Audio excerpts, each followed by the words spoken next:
Get catched, get caught. Good night.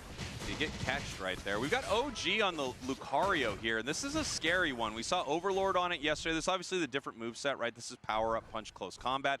But still, this Pokemon feels like something that a lot of these teams are picking when they're out of options. Maybe getting out drafted a little bit. We'll have to see how the game goes. Obviously, the Juicers are up 1 right here. We have this Blaziken absolutely bullying them in their own central area, and OG does go down. Now, Latios takes a long time to get online, but at the 2-minute 45-second mark, being level 11 is pretty disastrous. It doesn't look great, but again, these good teams at least keep the score lines close, as we just watched a 50-banger go in, and Team EX stretch their lead a little bit. 2 minutes, 30 seconds, and the Juicers are up 1 game right now. Yeah, Juicers are up 1 game, which means Team EX is on the brink here. Great setup for them at this bottom Reggie, though. They could take it if they want, but it looks like they're actually laying in wait to see if they can catch the Juicers out a little bit right here. We have Umbreon hiding in the tall grass. Zugrug is going to try to find that. Level-wise, Team EX looks fantastic. They really do. Latios still not 13.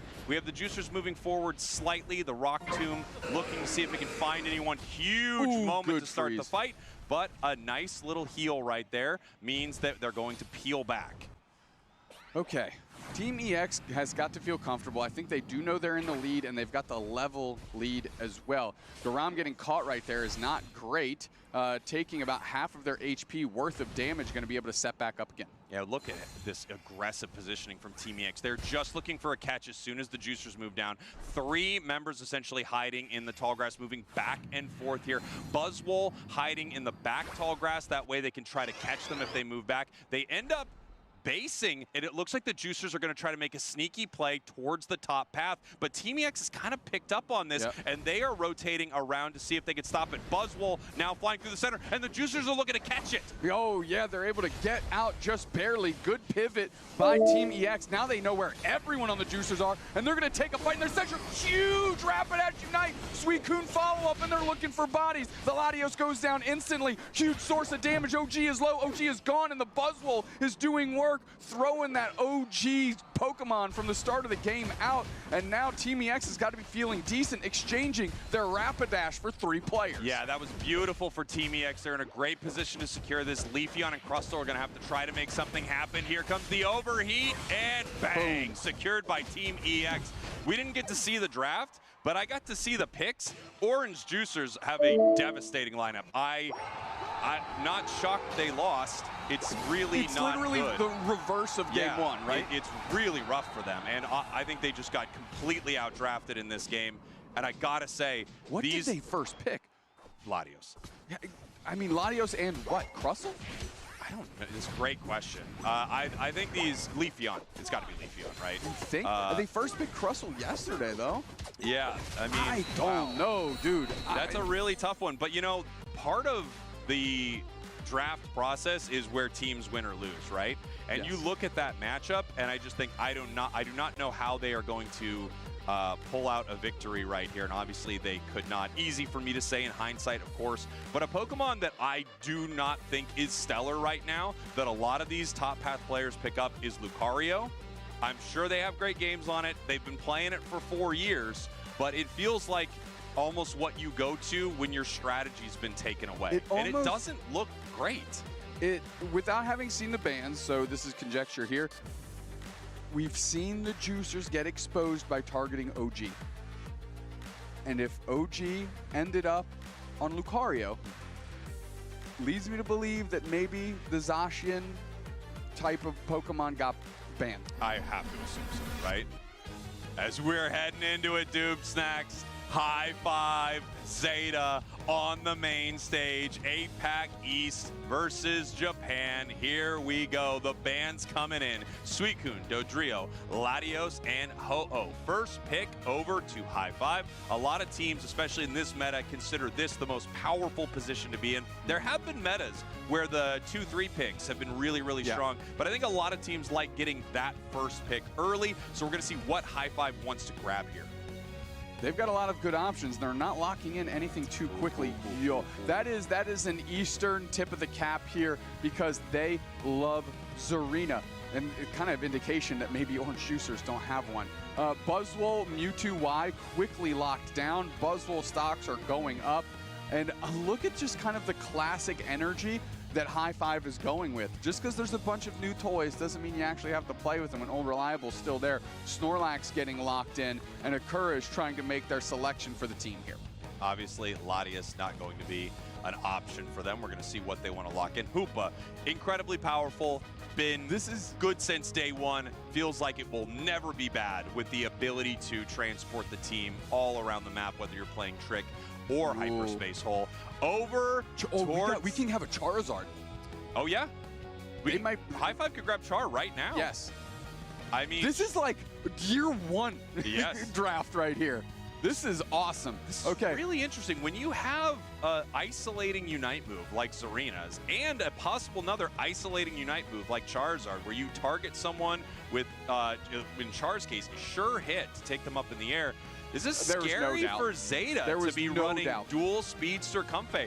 I mean, look, if it works, which it has before, you see them absolutely stomp. If it doesn't work, I know why, and it's because they've got great counters on the side of High Five. Yeah, we've got kind of like a tank Mewtwo, I would imagine, going on here for Zeta Division. Something we don't see too often, but isn't so foreign that it's, you know, completely revolutionary either. Yeah. As Tomato, of course, is the defender player for Zeta Division, going to be locking that up. Z-Ray on this Espeon. I always like Espeon. I feel like it's a very safe attacker pick. It does its job well. It does have the capacity to take over games because you tend to lose sight of Espeon sometimes. And that Unite move is an amazing catch for Zoroark. So they are littered with counters here on the side of High Five to deal with what Zeta Division is trying to do. Yeah, they have great options, right? Charizard, amazing options. Zarina, incredible option. Of course, you know, they have a great Zoroark player, one of the best to ever play it. They've got the Comfey, they've got the full heal here. They have options to deal with it, but I really like High Five's draft right here. It's solid. It's solid. I like what High Five is playing to the knowledge that they have, and Zeta is playing to the skills that they have, right? Which are two different things. That being said, Vitopo is so good on this Pokemon. Say the thing and I'll finish my point. Here we go. High Five your purple team. Zeta Division your orange team. The first game up on our main stage where our single elimination bracket starts right now. Vitopo is so good on this Zoroark that if they can get ahead early, all of the cool things that High Five is trying to do to shut it down just won't work anymore. At some point, there's a break point. If they're too far ahead, it's not going to be enough to get the job done. So Zeta Division has to pump all their resources into Vitopo to really make that thing happen. But oh man, that Eevee going down early is not good. Not good at all. Massive catch right there. Dupes next for a huge KO. Charizard not caught the other way. Here we have Vitopo trying to stop this here, but getting incredibly low. That stored power almost taking them down, but not able to get the KO. Zarina hiding in the tall grass. Obviously, Xingdi wants to get level 6 here, which is why they went for it. It would have been great to hide as well, but if they can hit 6 early, they will win this fight assuredly. I think you know, Zeta Division leaving with that Indeedee is a great look to keep Xingdi down. Now we have the birds in the middle. It's going to be 3v3. Are they going to go after each other though? But Topo does go in, chips in on Xingdi, but it's not enough. They peel back. Great stuff there from Zeta. I mean, they just had to starve that Zarina a little bit, right? Keep it a Steenie for a little while. Had that hit level 6, that fight careens out of control. And you can see they're going for it right now. They have not stopped pushing right here, deciding when to move in, use that Queenly Majesty combo and try to pick up some KOs. Nice defense here, though, from Zeta. Oh, yeah, absolutely. Portal is down. They're just going to try and score what they can, blink out. Everybody gets out of dodge safely. A very low-risk play with, not going to say high reward, but you get at least a little bit of incremental advantage. Yeah, you know, and they put some points on the board, right? 45-0 here. Level-wise, things are pretty close. Obviously, Vitopo is spending all of their time playing a little Stardew Valley and farming up this map, picking up all of this experience. But High Five, once again, with a 4-player push onto a goal zone before Zeta's ready. They're getting flanked by this Zorak going straight in, the Comfey with them, and they caught the body. We actually had just the last ticks of a Mewtwo Y able to step up as well. Yes, it is playing the tank role, but that doesn't mean it can't deal damage, and they're able to knock down 3 and like shore up this scoreline. Yeah, and take a look at this counter punching from Zeta. Multiple members of High Five moving in, great coordination, but Zeta moving up, countering it very well, taking points of their own. Back and forth fight, nice little catch by Xingdi, but huge side strike to stop them. Stomp's giving just enough shield, but not enough. I thought it was enough to get out, but that's not true. Good follow by Vitopo. Ice is getting low, Ice is down, and now the slow smoke is out, and they're actually just working on the wild farm, pivoting over to Akura and getting a 3-piece. Z-Ray, here they are. This is what I was talking about. If they get Vitopo online at some point, there is a break point. And if the Zorak is level 10, it doesn't matter what you brought to the table, it can still rip through you. Yeah, this is incredibly difficult for High Five right now, as Vitopo, one of the best players to ever run this combination here, is absolutely farming the enemy team. Regirock getting pretty low right here, but look at this, turning right onto High Five, moving forward. Ice can't secure, both go down, and the level lead continues to grow for Zeta. Great use of that Zorak Unite move to pivot onto Z-Ray, get the knockout, Ice follows suit, and now it's Tommy in the top path taking over. They've been doing this with undermanned positions, right? I mean, they're taking wins 2v3. Zeta Division is all over this map, and they are just getting so big that High Five's tools aren't going to be enough to get the job done. Level-wise, things could swing here pretty soon. Charizard down, but they have not used their Unite move. Zarina is now level 9. We actually have the tools to deal with Zeta, but the question is it already too late with how much they've given up? Another push onto the bottom path right here, and you can see top path, Zeta Division just playing with their food a little bit, trying to get the best score possible. They need to figure out how to get Xingdi like to 13 fast, right? Xingdi wants to scrap, but they're getting beat down. Oh, good cover after the Zarina Unite move. Amazing block, and this is an opportunity. If they can convert a KO and at least get something, it could have gotten Xingdi online. That knockout there would have been gargantuan. That would have been massive, but they weren't able to do it, even with that beautiful coordination, right? They had Zarina Unite move into the Heavy Slam, into the Espeon Unite. But look at this, you were saying if Vitopo can somehow get level 13, how about he gets it in 5 minutes? That's crazy. Xingdi has to step up. Look at that. Look at the HP loss there. Slow Smoke might be enough to slow down Xingdi, taking a ton of damage, and that's another 2-piece. Holy smokes, they're kicking open the KFC here is Vitopo. Everybody's getting some. That's a full family meal. Oh man, High Five is in trouble right now. Charizard looking for a possible opportunity here, but with no Unite move, they are not able to move forward and pick up this KO. Good power nap here, but they just don't have a tool to get Vitopo. They can peel away from this and only give up Tomi. Tomi is just, the fact that they're standing in the pocket this long is an indication of how big Zeta Division is right now. Level 13, level 12, level 11 on the Buzzwole, and Xingdi just hit 11 themselves with the Charizard. High Five is behind. They need to farm their map, and they need to stay away from the Zeta Division squad. This is the Zeta Division Classic right here. I mean, honestly, I'm shocked. Why are we giving Zeta Division this Zorak or this Comfey? Just pick one, ban it away from them. They are unbelievable on this thing. Like, it's shades of the Overlord Comfey that won Worlds, right? It's that good. It's so difficult to deal with. They're dominating game 1 as they have many times with this combination. I'm shocked that teams allow this. There is a draft. There is a draft, but High Five thought they drafted well, and we agreed. They got all the tools technically necessary to shut it down, and we've seen a team do it just yesterday against Zeta Division. The problem here for me is execution. I don't think they could have dreamed up a better draft for what Zeta Division did, but they let them get too far ahead. Oh, they're scoring 44 in base, bro? Come on, man. Good fight right here from High Five with the last Unite moves they can use before Rayquaza. It's actually a solid fight where they're able to swing some experience their way. It's level 13 on the Charizard. They need Serena. It obviously has both of its plus moves now at 12, but you'd love it to have more experience here in this moment. They're definitely not out of this game, but they are being beaten up every time they run into them here. Vitopo seeing if they want to start a fight, they go right in for it. Slow smoke immediately. 9-4 kind of gets caught, and it occurs low, and now we're just dicing through. Oh, can the pressure go on? They do get down Vitopo. They took over to level 15, but that's great experience. Still, 2 players go down, but a great reset, great portal by Akura, and that might be a tide-changing play. That was so much experience, Spraggle. So much experience. Yes, they have a level 15 Zoroark on the other side. It's going to be an absolute monster, but they just gave up a lot. That Charizard is now 14, and the Charizard is the tool. It is the counter they are looking for here. Entering the fight with the Unite move on Charizard, on Zarina, on Espeon, they have options to deal with this, and now the level lead has shrunk considerably. Question is, where does Zeta want to go with this? If they can take this top Regieleki, they have a game-winning play, so High Five kind of has to watch this here.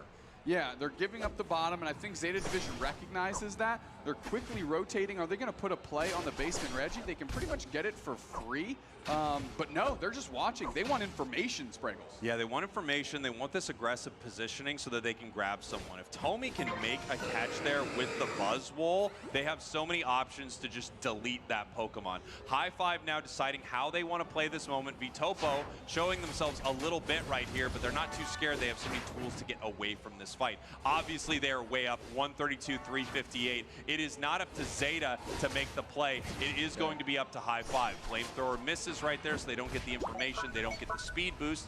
We have them chipping at Ray a little bit, seeing if they can pull Zeta Division in and look for a fight here. Xingdi trying to stomp, quickly gets picked, superpower smackdown, and they go down, and now the fight is on Power Nap on the portal. The rings are unbound, but they are getting smacked down again by the Buzzwole. Big Mewtwo Y Unite, and Zeta Division sees and smells blood in the water. They're on the chase, Tomi is down, Tomi actually going for another knockout, and it's Vitopo starting to take over as this front line offensive strategy of Zeta Division is paying dividends. Easily sealing up Rayquaza here in game 2, easy sealing up all the body bags that are High Five, and easily eating those Hundo burgers. Got a pause request on the stage. It looks like someone's has a problem with one of their devices, so we're going to see what happens there. I mean, just an absolute dominant performance from Zeta. Yeah. Coming off of a shaky couple of games yesterday, they looked unbelievable. They just could not be stopped. Started taking over the game early, and it was just over for High Five. It really tough game for them. Yes, very, very, very difficult game. Okay, let's talk about, you mentioned the draft. Let's talk about the draft and the Zoroark dynamic here. Yeah. I think that's really the story of this game 1. Yep. You know, as we're waiting for them to get back in game, make sure everything is resolved here. To me, I actually really like High Five's draft. For me, it was an execution issue, and you understand, they obviously put so many resources into trying to combat this Zoroark. They understand how critical it is to shut it down, but for that to work, like I said, you have to shut it down at every stage of the game. Yep. Because Vitopo got so far ahead, it hit that break point we were discussing, and after that, it just takes over. You can't even play anymore. Yeah, the question is, what do they want to do moving forward from this match? This is one of those, you know, it was a mistake, I think. I like what they were trying to do, but they just ran into this unstoppable force that is this Zoroark Comfey combination. Yo, Sakura, didn't expect you to be up. Fellas who were watching your stream yesterday, how did you need coaching do? I think they lost. Can't remember.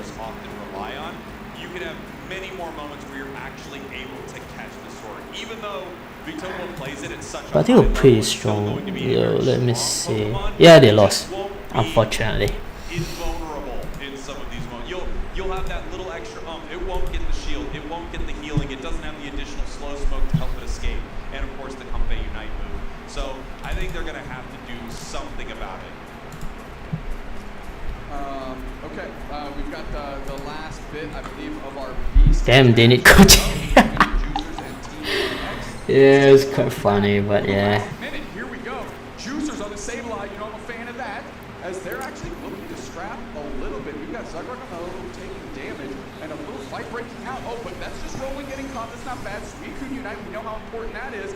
And, But yesterday was quite surprising. Like for day 1, a lot of the matches were quite surprising because a lot of the strong teams that I thought would win, they ended up losing.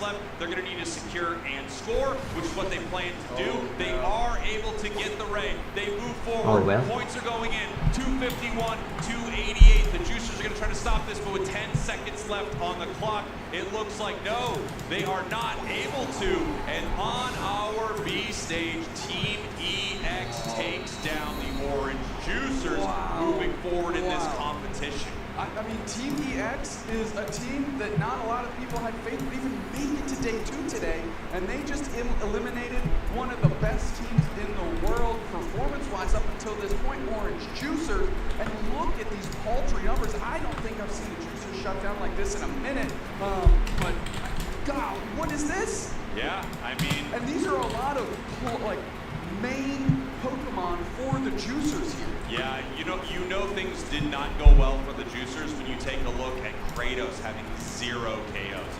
It's a shocking number to see from a player like that. So obviously things went really poorly for them in that draft. It feels like the game number 1 that we saw. Are the Japan team doing good? Yeah. Actually no. I mean they kept on losing, but at least they are the Japan champion and the runner-up managed to get into the playoffs. But let's see. The way I see it is that the way they play is very aggressive, but it's not stable. I saw there's a Thai and Do team. Nah. Nah. The Indo team, they didn't really make it. The Thai team? Wait, hold up, let me check.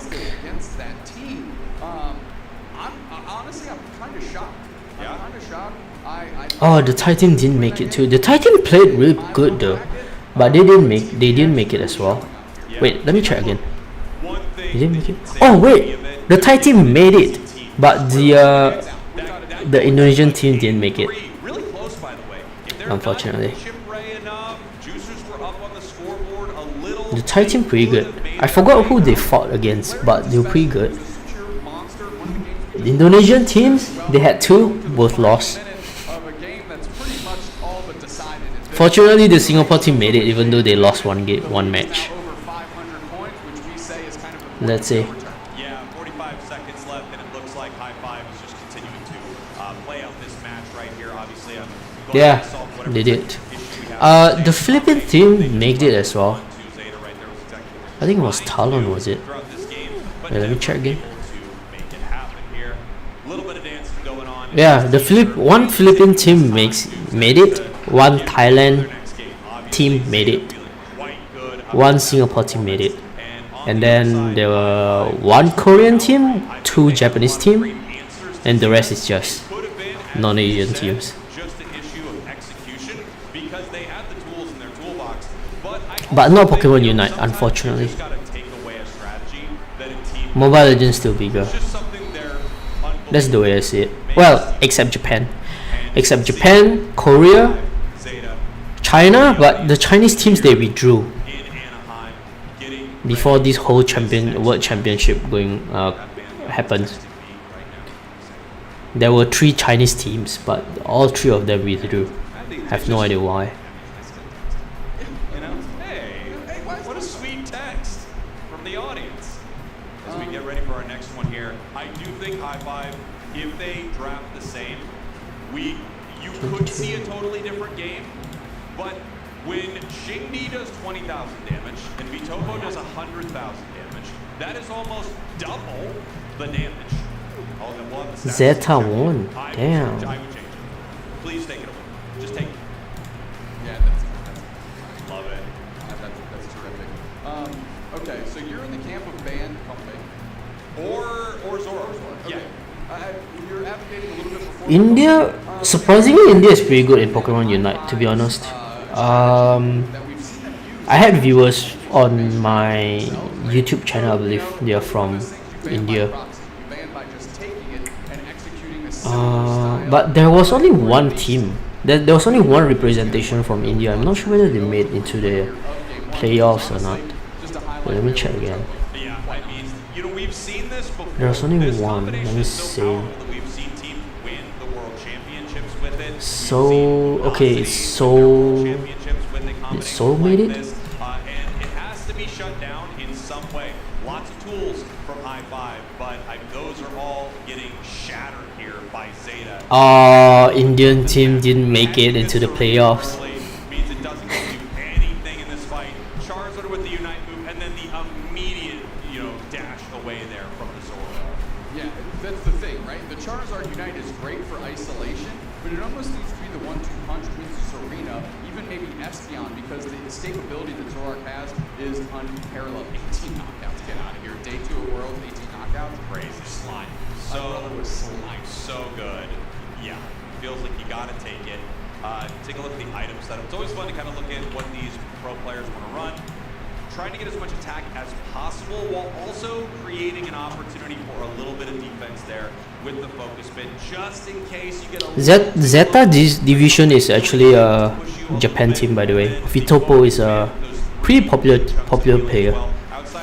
Oh, okay, it's written there as JP. Okay, all right. Yeah, Japan is still pretty strong. Got that stacked pretty fast when you have 18 knockouts. Yeah, I mean, Vitopo's not hiding their hand here, literally holding the I know Vitopo. one of the Pokemon we've seen dominate. I know Obuyan from Insomnia. I know Vitopo from Zeta division, but I can't remember whether he played for Zeta previously. Dragonite's gear strategy.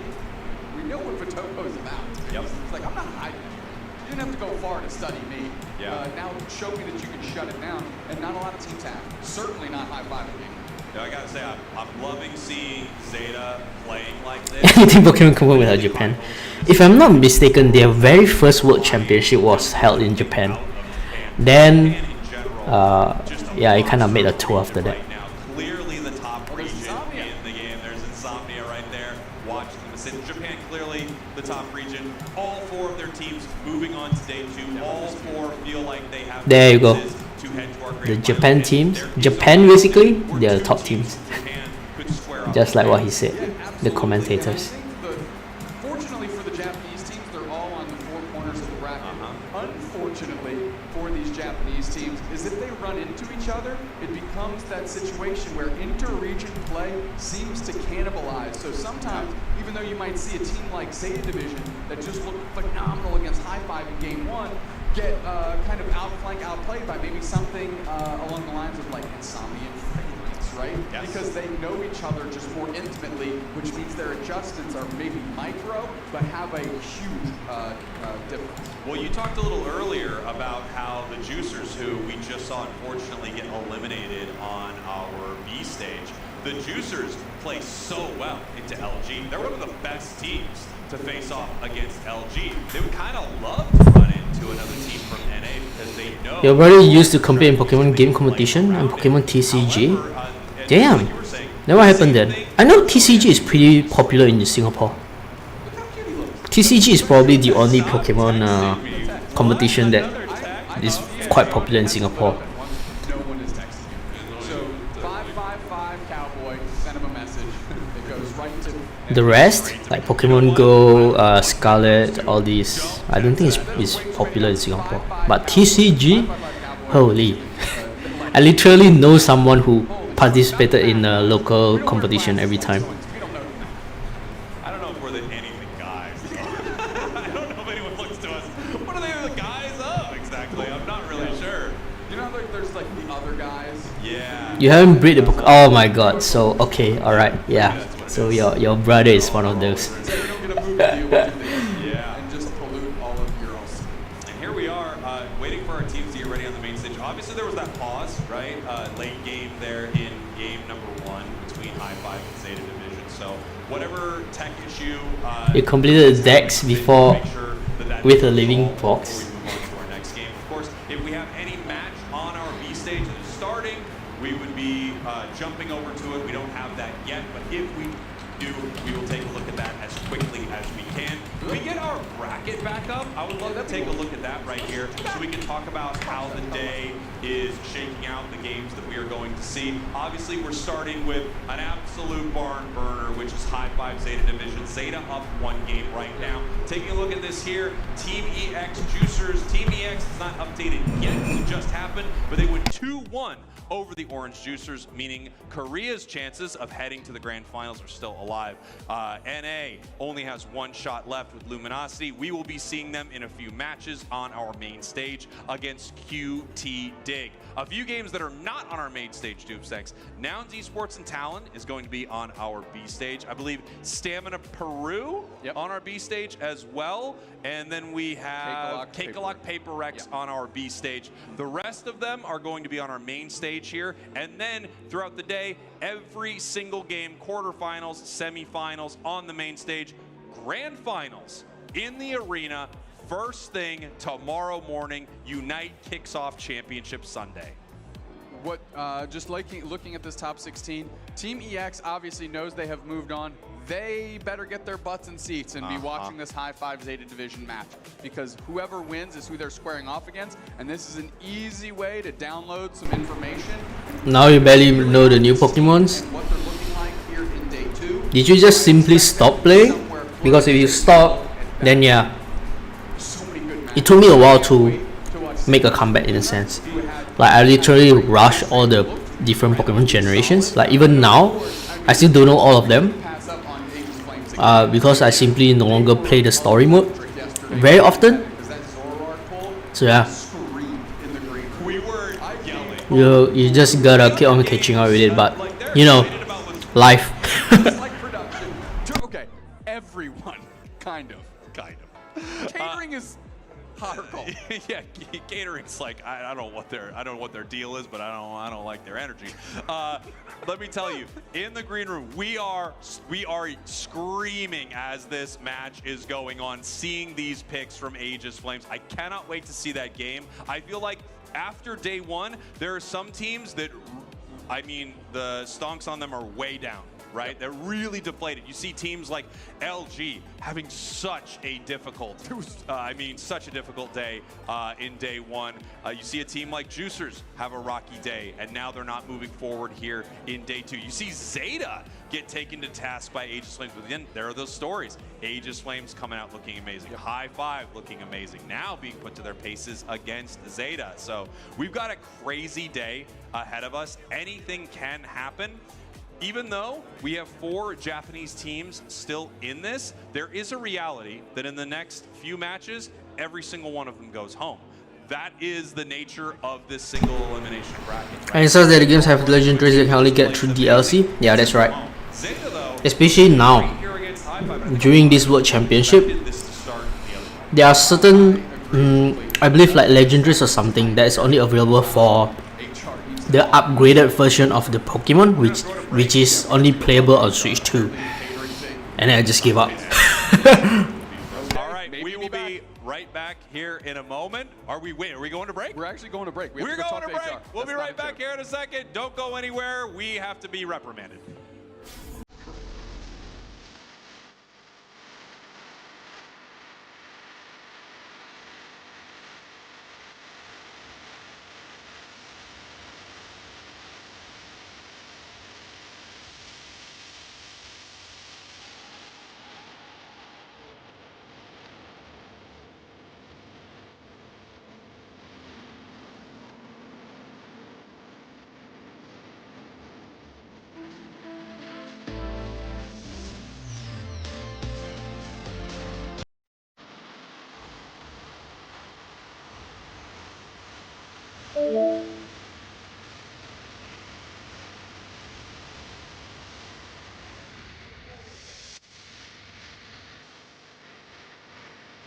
Do you wish to be there, Sakura?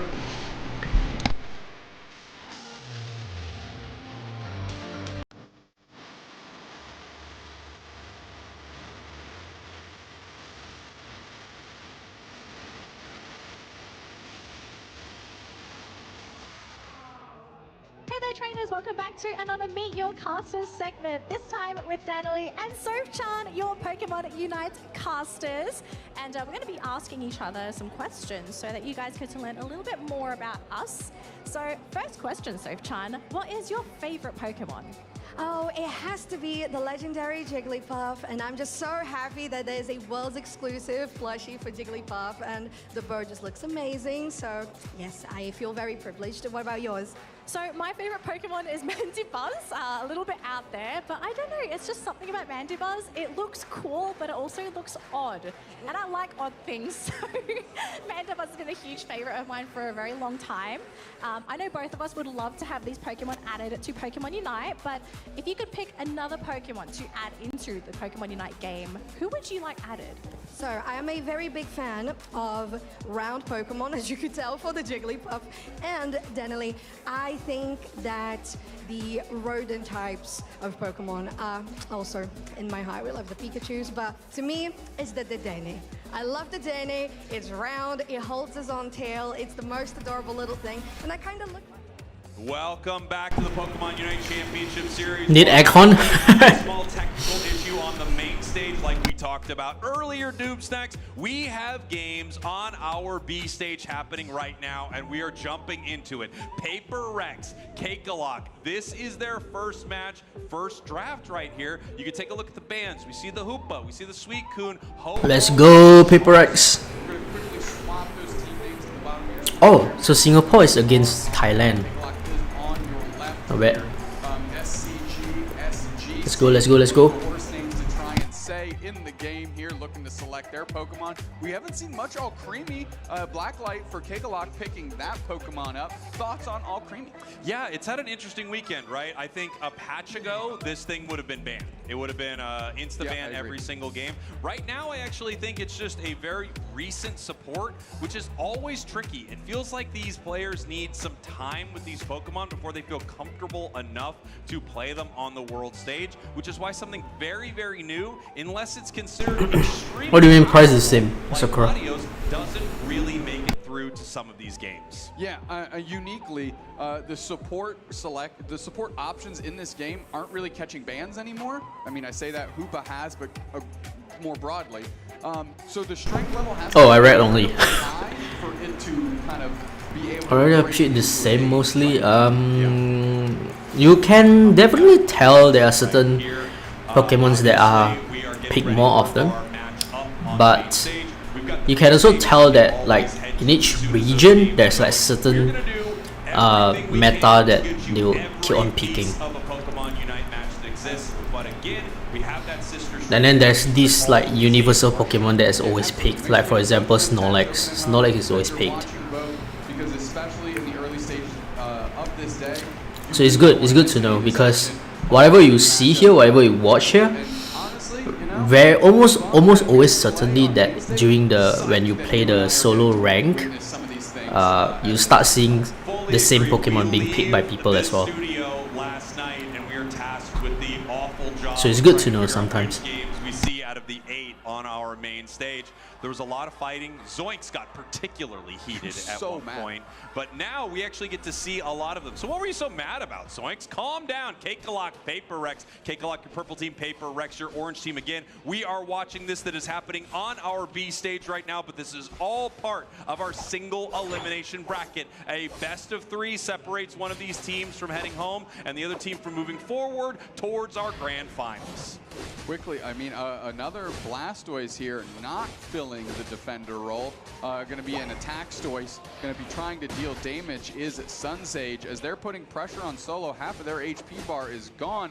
Rebong's working on the other side, trying to evolve into Umbreon, who is another Pokemon that slowly has been on the rise this weekend. You know, this is an interesting one, Doomsnacks, because we've got a little new school in Latios, Alchemy, and some very old picks in Garchomp, Blastoise, Snorlax here. On the other side, this feels like a team composition that would have done well throughout almost the entire season here.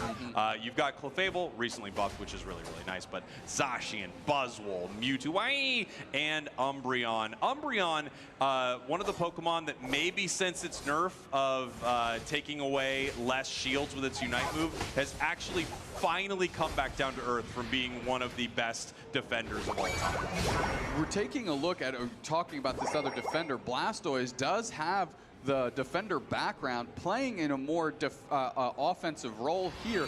However, it needs to get going to be able to make an impact, because it's not worth anything right now as a 4 little war turtle. It needs to start scaling. Yeah, and look at this here. Rebong's using that foul play to actually peel away from that fight in a great way. I love this, seeing that combination. As soon as you clip one Pokemon, you get that extra dash, moving it into the Gabite right there as they're pushing forward, trying to steal some of this. They bring Buzzwole with them a little bit, which might not be good as they are picked up, put down. Mark looking to see if they can grab nice some of this right here. And while they got the Clefable, they also picked up that Dollop, giving them the HP. That's the thing about the Dollops. Those are free for everybody. It's not like the Eldegoss when you throw a puff down, right? That's right. It deals offensive damage to your opponent, and you get the healing. Those Dollops are for anybody that picks them up. Yeah, I mean, your allies are in a great spot. It's a nice little speed boost also, little move speed boost that you get from it, which is really cool. And you can set up areas where, we saw this yesterday with Nouns, right, where you can kind of set up, you move in, poke, come back, you know, fill yourself up with a delicious Dollop. Right now, we are actually seeing a different build here from the Blastoise than we saw yesterday. We saw Spin Pump. This is Spin Water Spout. Going straight back in. Good pressure here by Kakalak, but quickly met and countered by Paper Rex. We're going to see HT reset on this Zacian as Paper Rex is feeling and looking pretty decent despite being down on the scoreboard. Yeah, they're down on the scoreboard, but that Zacian level 9 already. Very, very scary here. And they are mobilizing, making their way down to the bottom path. Looks like both teams would actually like to win this fight. SCG, GCG on the Latios right there, just making sure that they can get strong and online. Nice, secure, very fast by Paper Rex. Great foul play reposition on Nadiza. The Snorlax goes down, and Mark God gets themselves pinned down against the wall as well. Still just a Gabite, which is just bad news for Kakalak at this point, because Paper Rex is slowly starting to pull ahead on this experience lead. I'm not going to question the Blastoise, because we questioned it yesterday, and then we're immediately embarrassed with how well Blastoise did. Yeah, Tamarine's Blastoise was a cut above with those Hydro Typhoons. But I got to question the Blastoise a little bit, just so I can be wrong again. I'm kind of surprised to see Spin Spout right here. I definitely think you can carry with it. It can be very strong. I don't know that there's much I want to Spin Spout into on the other side, but I also... I don't remember their item setup. Maybe they have like a really nice curse play. They're going to move in and disrupt the entire team around Clefable. So I'm ready to be wrong about Blastoise. Blastoise also historically punished by... Hydro Typhoon hits Hydro 50. Typhoon hits all I am 5 immediately players, fired. But it's not enough. Why? Because they're behind on levels and they can't leverage it. Despite maybe one of the best Hydro Typhoons you can line up, HT just considers that easy work using the sword in their mouth to chop down Kakalak. Cut that cake up. There we go. Nice scores on the top path. Paper Rex looking very, very good here at the start of this match. Controlling that fight, even with that beautiful Typhoon, like you said, just could not shut them down. The level lead really helped them right there. The Clefable really helped them right there as they are continuing to take experience all over the map. However, we do have the late game scaling Pokemon in Latios. This is what it is here for, right? It is here to scale just like this. It's not great for a long time, which I personally have found not to be the most fun thing in some matches, you know? It takes a long time to get going, and then at some point, you are the strongest thing that has ever existed. It's tricky, for sure, and a lot of these teams are doing a great job shutting it down. Great job by Rebongs, always kind of repositioning and trying to get Nadiza in a position where they can't leverage a good block. Now, Zunzage is trying to step forward, and a good heavy slam combination. We have to move forward, and we have the Garchomp Unite coming out, but doesn't really find anyone because it's the Latios putting in all the work.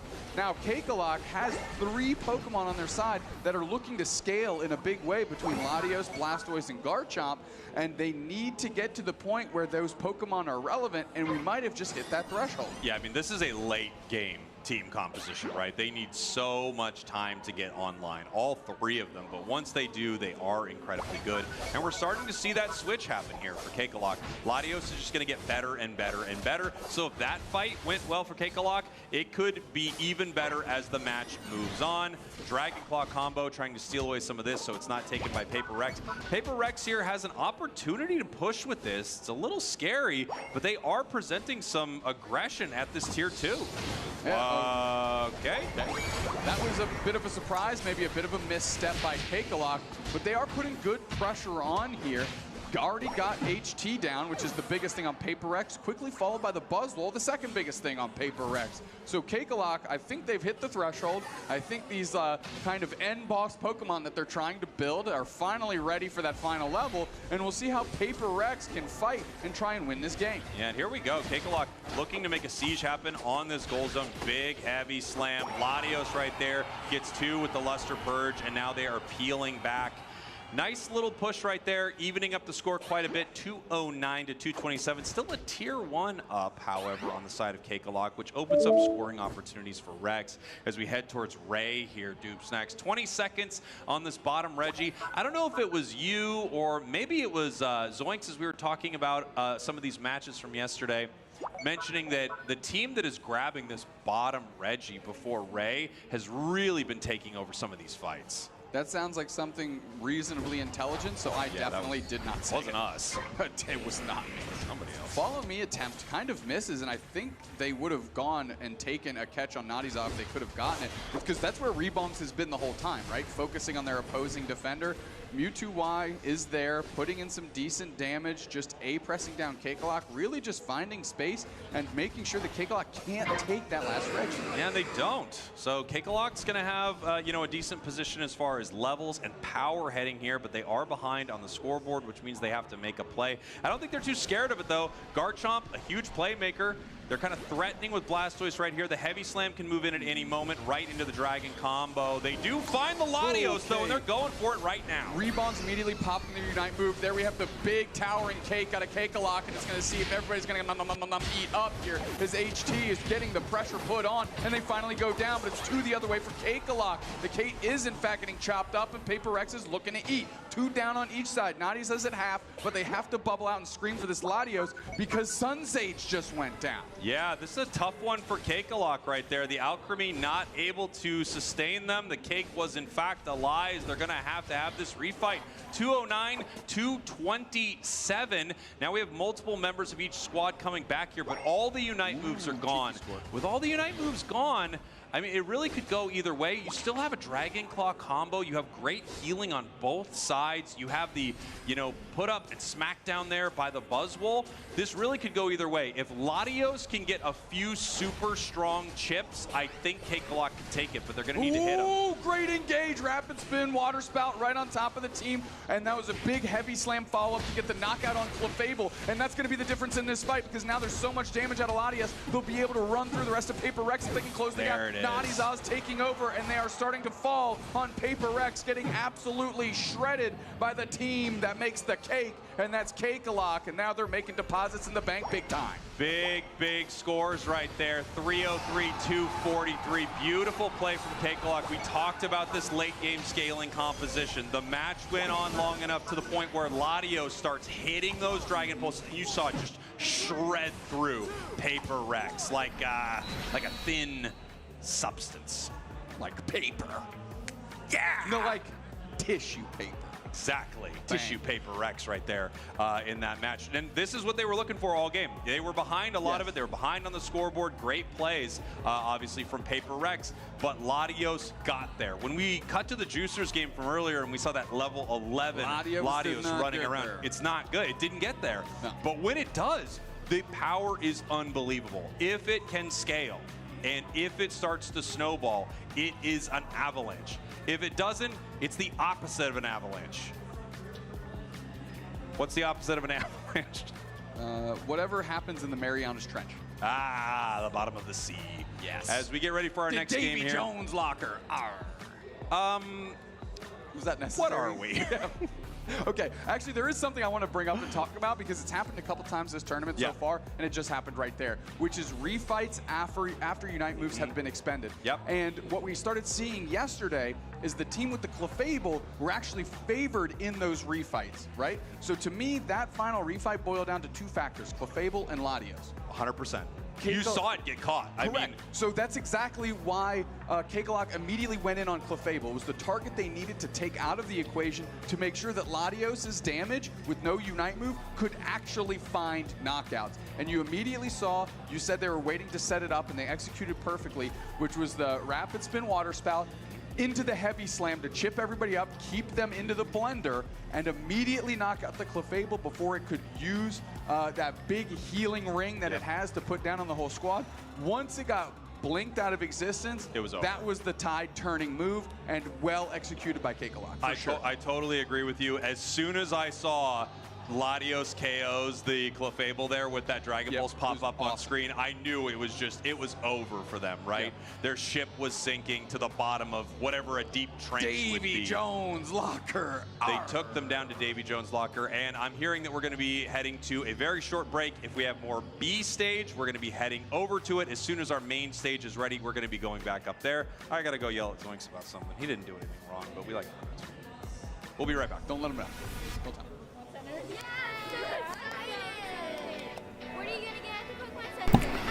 Well, that was sad. I guess there's one more opportunity, one more chance for Paper Rex.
Tough choice.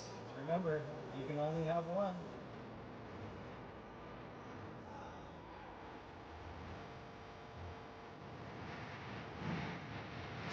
What did you get from the Pokemon Center? I actually got something for you.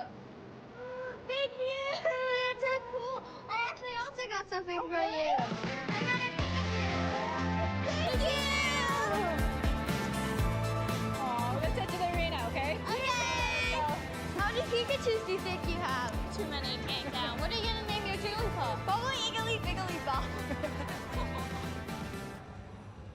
Hey there, Pokemon trainers. Gabby Snyder here with the one and only host of the Gotta Catch 'Em All game show, Brian David Gilbert. Welcome to the Pokemon World Championships. Thank you very much. It is an honor to be here. It is overwhelming in the best ways. What has been the most overwhelming part of it?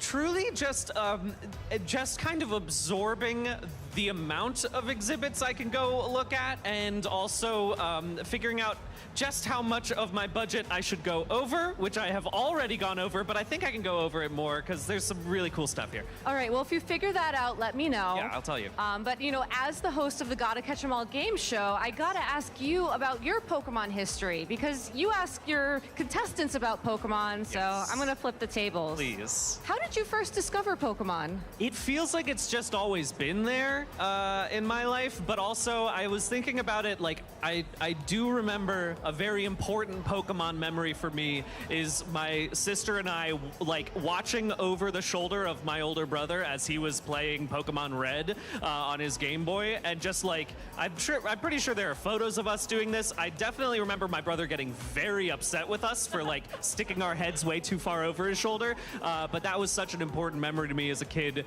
and since then I've just been playing the games, cards, everything.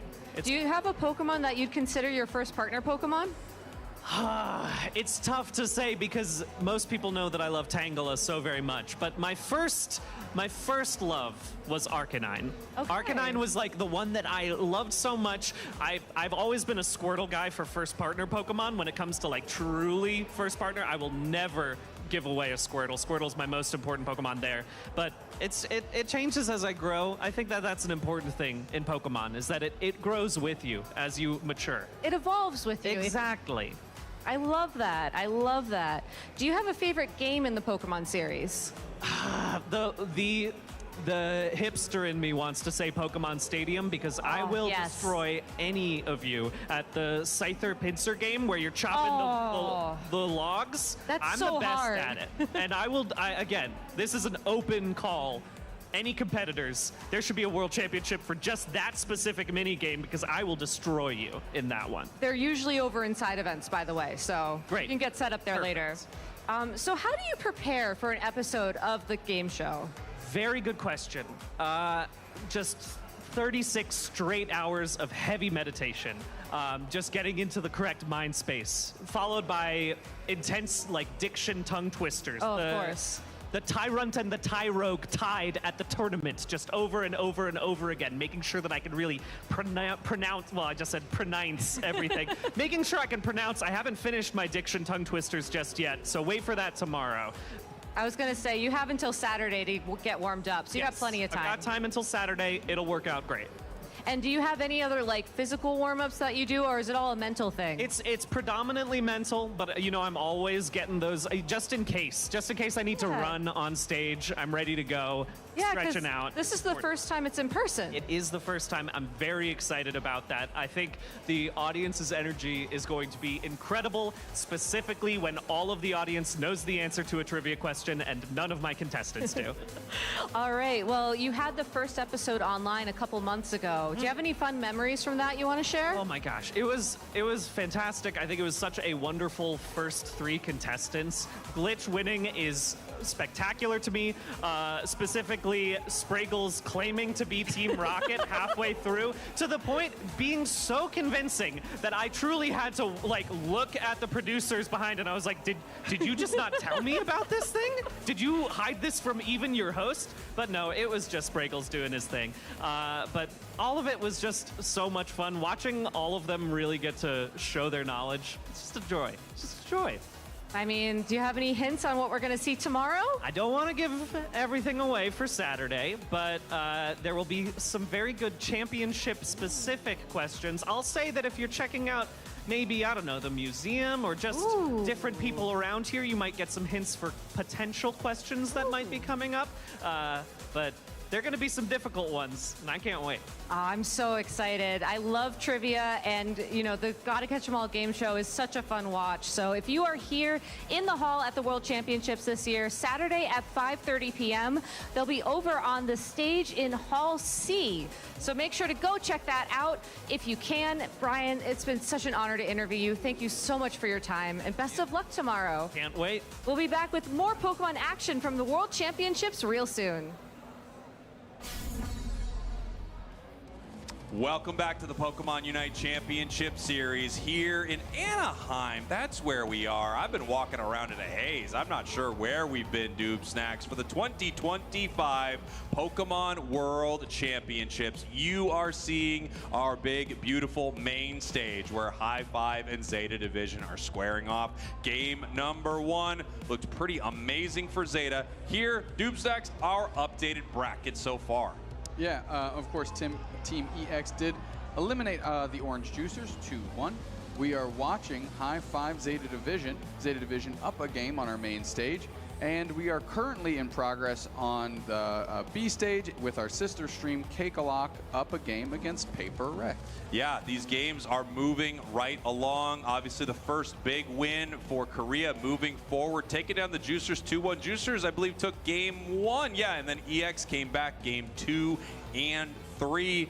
We didn't get to see the entirety of their drafts, but it really felt like EX got a lot of what they wanted, stole a lot away from the Juicers.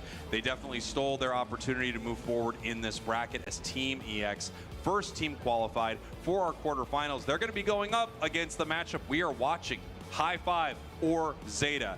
Either one, a brutal group, but if you were just watching that last match from Zeta Division, you might be a little more scared of them as they dominate some of these teams with that Zoroark Comfey combo.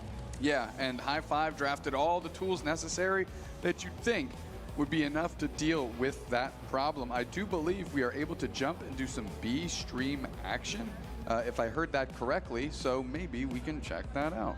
Yeah, let's head on over to it right now as we are watching Paper Rex Cakealock. About 5 minutes have transpired here in this match. We've got a couple of long-range damage dealers on the side of Paper Rex, Latios and the Alolan Raichu. On the side of Cakealock, a lot more short range with some incredible dive there with the Talonflame. That's one of those Pokemon that I feel like is never bad. Especially a good Talon is just so difficult to deal with. Armarouge also a real tough customer. Yeah, and Cakealock again going back into the Blastoise, I believe, as an attacker well there because they've got the Clefable and Umbreon. So that's what that leads me to believe. Yang is playing their Hoopa, which I believe was banned last game. So that's something they have to be happy about here. Yeah, we're going to head down to the bottom path. Looks like Cakealock deciding whether or not they want to start the objective down here, and they do. Obviously, with a Hoopa, it means the entire team can come through, and they are. Registeel now being ripped apart and secured by Paper Rex. Well done. Able to isolate the Clefable from the rest of the team, get themselves a knockout. Buzzwole popping their Unite move.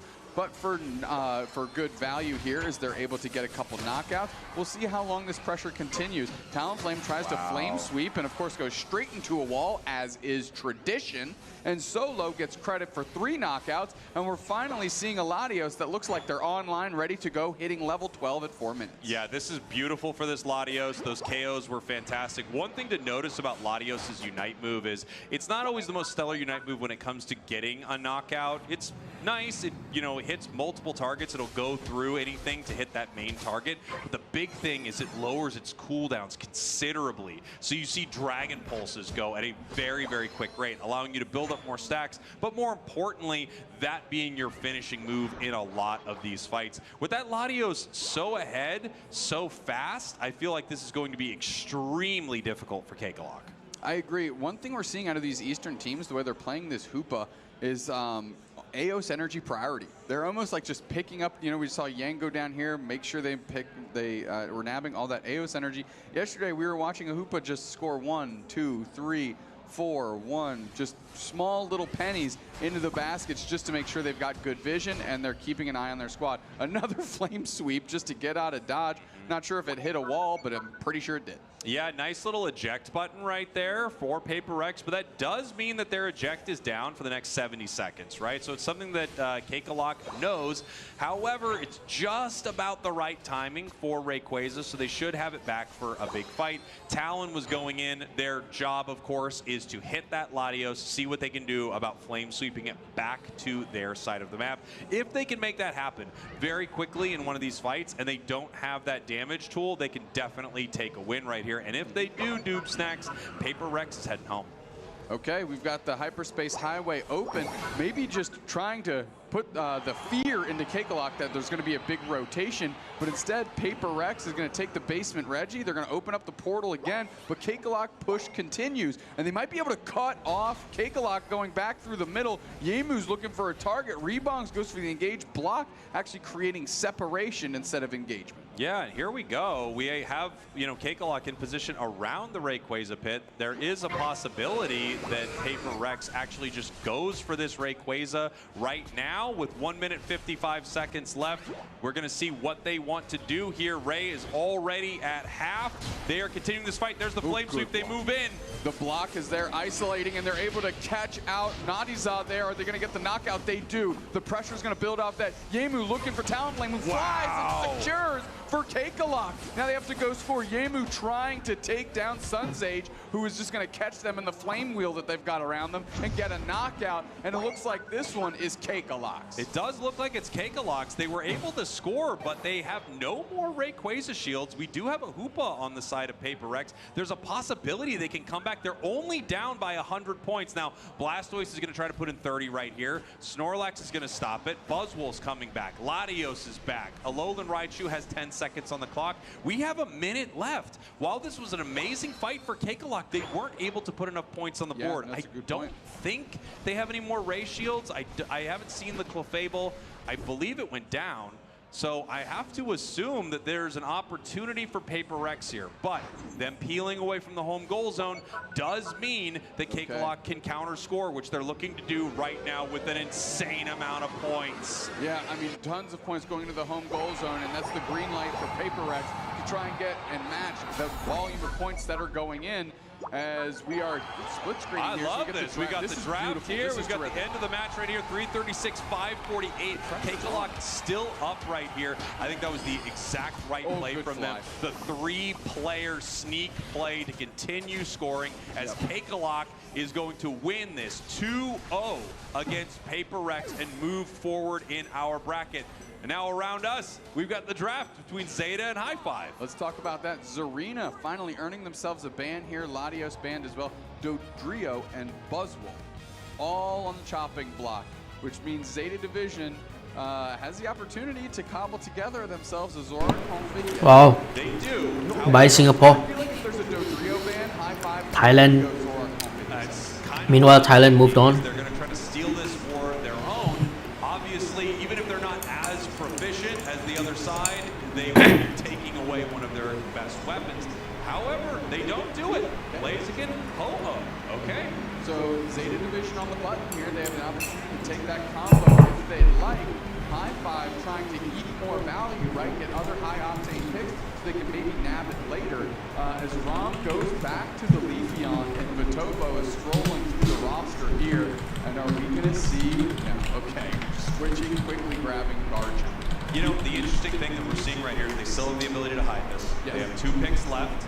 We're going to see how High Five wants to play this right here. Charizard is on the table. They go for the Snorlax. Final possible attacker pick here, and they do bring out Char. So they're going to continue this strategy. They're basically saying to Zeta, you can do this again if you want. We're ready for it. We fully acknowledge that you have these final 2 picks, and Zeta grabs Zoro Comfey in their final 2. Okay, High Five, you let them have it. Yep. You let them have it from bell to bell. So how are you going to react? And they lock in Mewtwo. Mewtwo. I like this. I actually do think Mewtwo is a great counter to some of this, right? You know, Side Strike is pretty incredible. It allows you to get away from some of these unfortunate crowd control moments. And then as soon as the fight breaks out in a huge way and everyone's clustered up, that Unite move is brutal. It's it's everywhere. It has a stun. Really, really solid. They have the tools to make it happen. However, last match, they were not able to do it with a lot of similar tools. I think you can make an argument that their tools last match, or last game, were better than the ones they have right now. Yeah. So a lot of eggs in the Charizard basket. They had Charizard last time, and it didn't really materialize in a way that had any impact. So if they let Vitopo have the first half of the game like they did in game 1, then none of this is going to. We're going to see. We're going to see what they can do. I would be very wary of allowing Zeta Division to have this play once again, but clearly High Five is aware of their strategy, and they want to play that. They are telling them to pick it, and they want to go up against it. They're not attempting to stop them in any way, so we're going to have to see what that looks like here as we head into our next game. You can see the big stage here at Anaheim. The stage is only going to get bigger as we head towards Championship Sunday, where they are playing in the arena for the grand finals. But before all of that, we are in our top 16. Zeta Division, your purple team, 1 game up against High Five, your orange team. I'm taking a look at High Five here, and they need to figure this out. I would have almost gone on an invade with some character just to try and slow this thing down and get value with the characters that you chose. Send Snorlax after it, you know? Send Akura just to beat up the Zorua, and again, try and slow things down. Try and give your Charizard a chance here, because if they let Vitopo go unshackled, they're going to take over. Right there, Tomato almost getting close to a KO on the Mewtwo. However, the attack there targeting the Ho-Oh instead of that Mewtwo. We have Vitopo in the bottom path, level 5 already. Comfey actually making their way down, and it looks like they're going to meet up. Grab them, bring them along for the ride. It's like me and Gottlieb in the car yesterday. Come on, buddy. Let's go down to the bottom path. Beep, beep, Spraggle's in a car. Beep, beep, I'm in a car. Hi. Tomato taking a ton of damage here. The Sweet Coon playing on the backside. Rom getting a quick knockout on the Ho-Oh. And Zeta Division already kind of feels like they're picking up right where they left off in game 1. Fully, yeah. We have some points, right, from High Five, but Vitopo is already doing Vitopo things with the Comfey. Nice score from them. Also, not only getting the Zoroark points, but also getting the 11 points that were on that Comfey. Continuing to put the pressure on. Here are all those stacks that they are looking for. Beautifully done by Zeta. Another stack, able to get the secure. Once again, the attack weight should be about fully ready to go in this bottom path right here. Ho-Oh putting in some work, picking up a KO. Now peeling towards this goal zone, trying to get some stacks of their own. Flamethrower becomes incredibly strong with all of these attack weight stacks. You know, I'm not trying to be too hyper negative in the early stages of game 2 here, but this looks like High Five against Insomnia at ACL, where they just can't figure it out. Yeah, you know what I mean? It's quite tough. They're like, they just feel a hair confused. Like on paper, they understand what they need to be doing, but it's not really translating into the Thea Sky Ruins. And I feel like we're already looking at a level 8 Zoroark, a level 7 Gabite. And they're just starting to snowball this lead already. Yeah, and here we have the fight in the bottom path. Almost level 9. Ready to move in for this engagement. Ho-Oh kind of pushing forward right here. All of this could go the way of Zeta, but instead they're looking to pick up some KOs, and they do, continuing the pressure. In the top path, however, we have the counter punch from High Five. Instead of engaging with the Zoroark, they are actually trying to make a fight of their own, but here comes Zeta. Yeah, the Topo on the backside going straight after 9-4. 9-4 is gone, Akur is gone. Xingdi's the next one. Xingdi is going to be gone, absolutely eviscerated as Tommy's looking to score, and there's going to be a 20 over here out of Zeta Division as they are literally dog walking High Five. This is so tough for High Five to deal with, but they asked for it. This is the matchup they wanted. They asked Zeta to pick these Pokemon, so they're getting their matchup. Now they need to deliver on this. Obviously, Blaziken takes a while to get online. It is now 9, which is huge for High Five, right? Charizard also needs its 9. But while this is happening, Zoroark already level 11. Another easy objective over to the side of Zeta. I mean, Rom is going to be a problem because Garchomp is now a problem.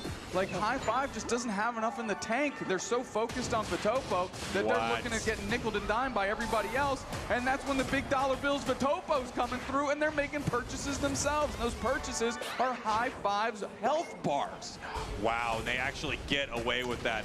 Unbelievable here. Leafeon up into the air. Leafeon takes the KO. Charizard peeling back the other way. They finally pick up one. Garchomp takes him down with the Dragon Claw. Here comes Vitopo once again, and the pressure just stays on. They can't stop Zeta. It's a mess. It's an absolute mess. Doomstax is disgusted right now. It's not good. It's not good. Like I said in the draft screen, the argument I was making is this draft out of High Five is arguably worse than the one that they had before to deal with this Zoroark, and that is bearing fruit right now because they are so locked in on Vitopo. They just got ran through by Rom, forcing out a Charizard Unite on a support Suicune. Disgusting work. Don't do that. It's nasty. Here we have Zeta looking to make another play. High Five does have the ability to revive with Ho-Oh right now, so if they expend a lot of resources on the side of Zeta, they might actually be able to make something happen. Vitopo deciding to peel away from this engagement. High Five showing some signs of life here. Char not yet ready with the Unite move. Here comes Vitopo once again.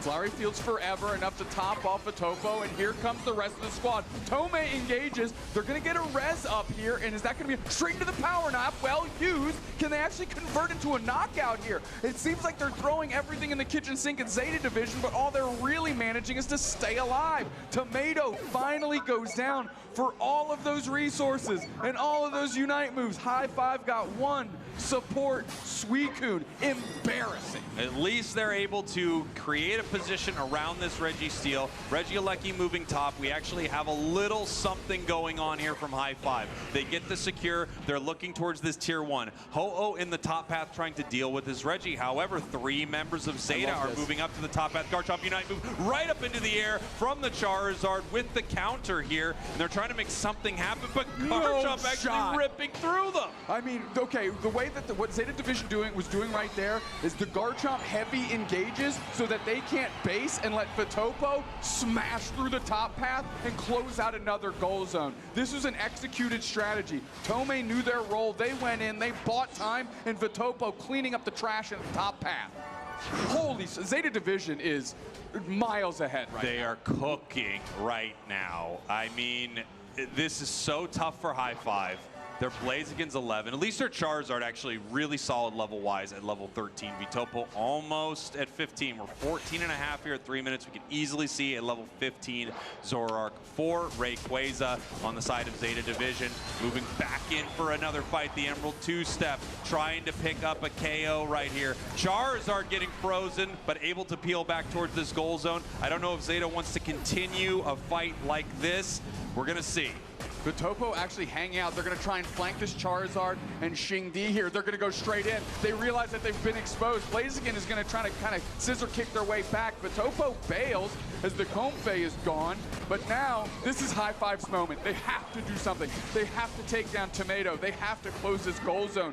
They reel back Spraggles. I'm not sure that was the call. I think you got to get value somewhere. Well, you know what? Actually, I think they baited that fight. I might be wrong here. I think they baited that fight. They still have Unite moves. They still have a way to deal with this right here. They got some experience, actually, from Zeta, knowing that Zeta was going to overextend in that moment. I'm not saying things are great for High Five by any means right here, but I think they kind of forced a fight, but I don't know if they want to force this one. Charizard with a beautiful counter. The Garchomp Unite is now gone, and they pick up a KO. 5 seconds until Ray. High Five is cooking, and they're moving to the pit.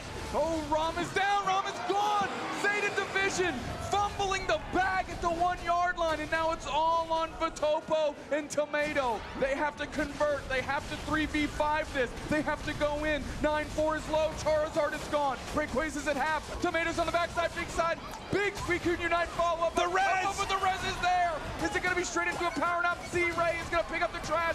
KO string of 2 for the Comfey for some reason. They get it! High Five gets it! High Five needs to go score. 1 minute 30 seconds left in Zeta Division. Absolutely fumbling the bag at the goal line. And they're finding themselves with a 99-yard return the other way. But here we go. The shields are broke. Wait, they're all gone.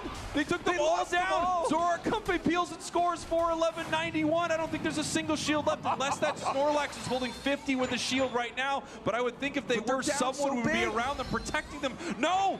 High Five has nothing. They won Ray, but they lost every shield. This is wild work. And honestly, I am like flabbergasted that Zeta Division was able to cobble up those pieces. That 99-yard return got stopped again on the goal line, and now it's going back the other way. They're gonna have to try to get these points in. This is wild. I can't breathe. Here we go, moving towards this tier 2 goal zone. We have High Five, multiple members of Zeta also moving towards their home base. It looks like it's all over, but we have 30 seconds left. They're trying to start a fight right here that could possibly be a game-winning fight. They get one, another KO, 25 seconds left. Points are going in, 595 to 335. They're heading towards this home goal zone, but here comes Vitopo to defend. They have to go through. They have to try and start score. Flowery Fields forever, and it's Vitopo and the Zeta Division army standing on the home base, and there's not enough time. They're ripping through High Five. High Five took Ray, but Zeta Division found a way and holds on to this 2-0 win. Zeta Division getting to play the exact game they wanted twice in a row, even losing Rayquaza to some of the beautiful moments that High Five was able to put together. But this is the match High Five asked for. They asked for it twice. They know what Zeta is playing. it is no secret that Vitopo wants that Comfey collar, and they want to run around the map causing absolute havoc. They let them do it 2 times in a row. And after a result like that, I have to say, I think it was a huge mistake. I agree completely. And you said moments that High Five was able to put together. It was moments that Zeta Division gave them. That eject button Dragon Rush in the middle of 5 people, I can't say that that was the best penned strategy, and actually ended up kind of causing an absolute kerfuffle. However, when they got back to the middle, like you said, we were so focused on Ray that we were missing back caps. That's why things felt disjointed out of Zeta Division. They were seeing the bigger picture. We were so I can speak for myself, was so focused on that Rayquaza because it felt like it was the beginning and the end for High Five in that game too. And the moment they secure everything, they secure Ray, you look up and almost like, oh wait, they're suddenly down by 300. Yeah. Right? And then you're like, but all their shields are gone too. And it was just expertly played, expertly recovered from, I will say, from Zeta Division. Yeah, I mean, Zeta played that flawlessly. They had a rocky day 1 running into Aegis Flames, right? And Aegis Flames just coming out of nowhere, throwing these haymaker punches. They looked incredible.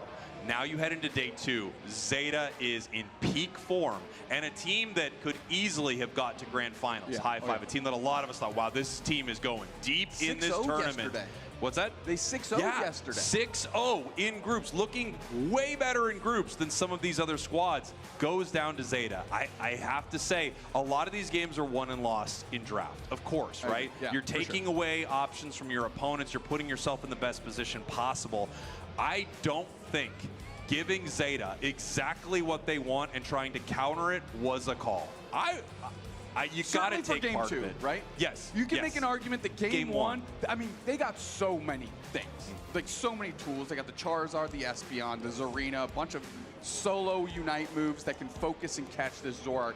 After that didn't work, you just got to ban the thing. Yes, you got to say, we got everything to deal with this, and we still couldn't get it done. It's just got to be out of the equation. Yeah. Ban Dodrio, ban Zoroark, make them do anything else. I think you have to. Or if you want to take the Comfey away and say, look, without this piece of the puzzle, I actually don't think it works, fine. But if you give them every part of it again, and then you get the same result, it's just real tough. It's a tough one. I think it's a real tough one. We are going to go to break. Obviously, every game is going to have a heartbreaking moment because every single match between a team means someone is heading home. High Five, an amazing team. I love watching them. Their championship run ends right now, but Zeta from Japan continues on. We're going to take a short break. We will be right back with more of our coverage here at the World Championships. Don't go anywhere. Don't go anywhere.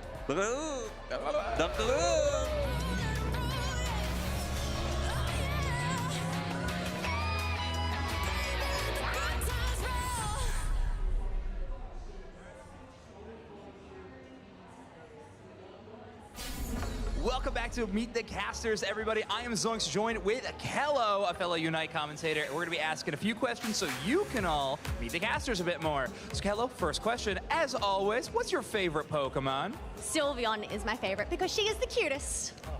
Yeah, that's a great answer. It's a great answer. It's not Umbreon, which I think is maybe the cutest, but it's still a fantastic answer. My favorite Pokemon, I said the previous one is Banette, but if I had to pick a second one, I'm going to go with Gengar this time. Yeah.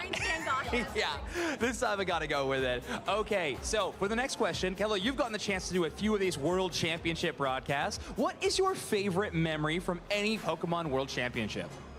That is a really tricky question because there is so much to choose from, but I think it's just seeing the stage for the first time. All of the little details, I feel like there's so much to see and pick out, but obviously the matches. I mean, they're always so fire. So, as I said, it's hard to choose just one, okay? Exactly. No, that's so fair. I think both of us are choosing this World Championship might be the best one that we've ever seen. We'll see, we'll see. Now, another question that we wanted to ask every single Pokemon Unite caster is, what Pokemon do we think we want added into Pokemon Unite? There's already 70-some Pokemon, but what's another one you want in the game? I would love to see Totodile. So that is another one of my favorites because we can not just have one, but I would absolutely love to see Totodile just running around, chomping everything. Yeah, okay, good. Very good, chompy boy. I love that. Last time I said Dustor. This time I'm going to go with my favorite Pokemon. I want to see Banette in Pokemon Unite. So bad. Speedster Banette, please. I'll do anything. Okay, final question. Kelly, we got a really fun tournament happening already while you were all watching this. So, what Pokemon do we think is going to be seen the most in the tournament? That's including both bans and picks. Ooh, that's an interesting one. I think Ho-Oh. Ho-Oh is either going to get banned or it's either going to get picked up if it doesn't end up getting banned. So that's my highest encounter right there. That's a great answer. I'm going with the same one. I also think it's going to be Ho-Oh. I think that it's going to be a very, very common pick this weekend. Hello, we have one more fun thing to do in this segment. We got a very colorful wheel. Why don't you go ahead and spin that and we'll decide on one final question. No, I think that was great. Oh, interesting is going to be our favorite Eevee evolution. I'm just kidding. It is going to be do your best Pokemon cry. Kellosaurus, please hit us with your best Pokemon cry. Slowpoke. Oh. I like that one a lot. And the great words of another Pokemon Unite commentator, Sofa, go, asha, asha, asha. That's been Meet the Casters, everybody. Thank you so much. I'm Zoink, this is Kello, and I hope you have fun meeting some more casters. Who's that Pokemon? Zoink's Brokers and I are going to pretend to be Pokemon. Amanda has to guess who we are. And go. Okay. What's your relationship like with your parents? Ooh, it's a little bit, we've got the spark between us, you know. It's a bit volatile, I would say. Okay. For me, I'd say a little icy, a little cold, but there's a warmth there, you know? Speaking of warmth, absolutely fantastic. Loving to death. All right. Super nice there. We did do this a little bit earlier. I talked about, your morning routine, but what's your perfect day? Oh, well, a day that never ends, truly, where the sun rises and never sets. I like to soar as much as I can throughout the day, burning extremely bright. For me, get me cuddled up in a, I guess you could even say a cave. I would love to hang out in one of those, a cold one, all dang day. Give me a power plant. I just feed off that energy, you know. I need that. Okay. All right. Yeah. Loves a power play. It's in my contract. It's, you know. All right, Zapdos. Yeah, congratulations. Yeah. So that would make you Articuno and you Mr. Moltres. Yes, exactly correct.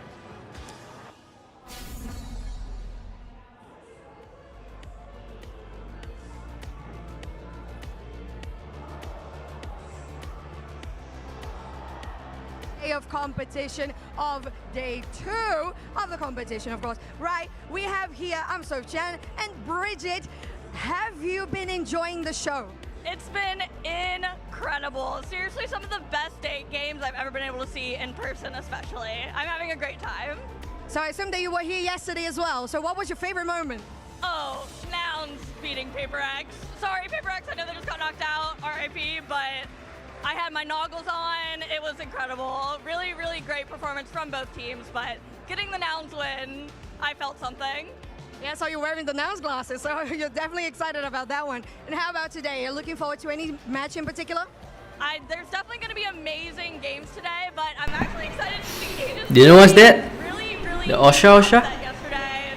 Have to give the shout out to the Brazilian teams. A special region in my heart. So I vaguely remember what Osha is.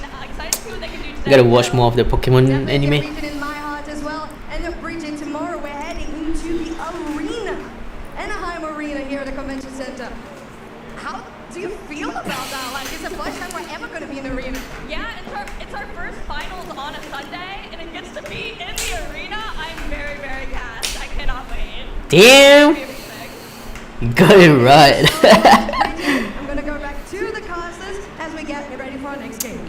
But seriously though, all of this really made me want to rewatch all the Pokemon anime again.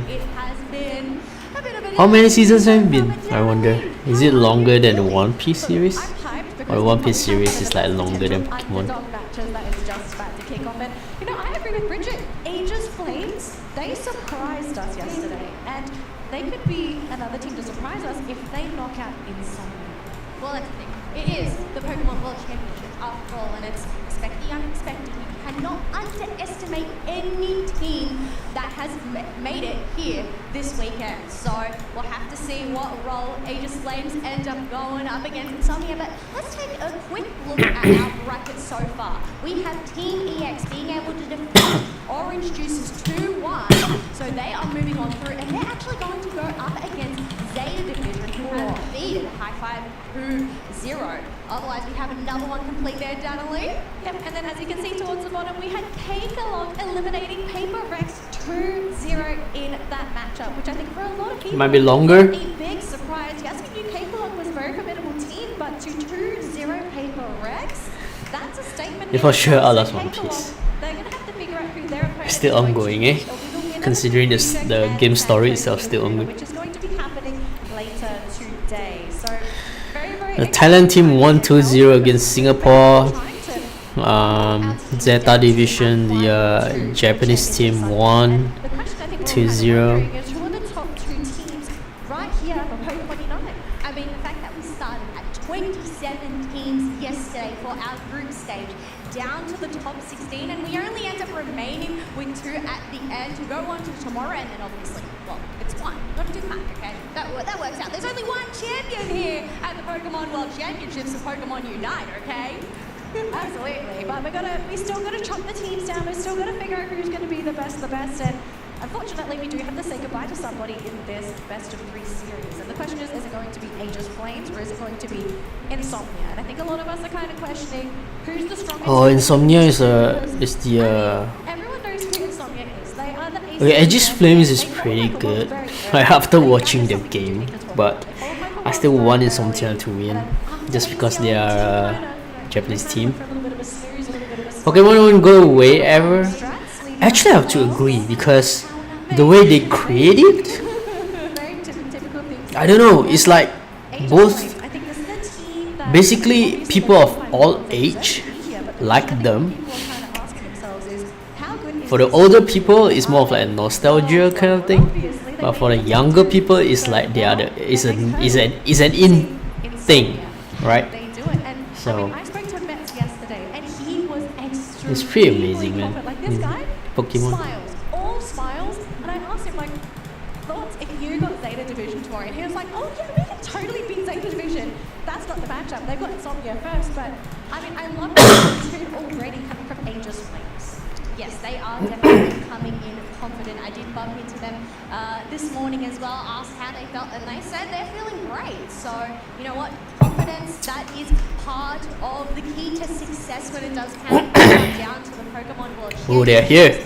Well, The Brazilian team and the well, you know what?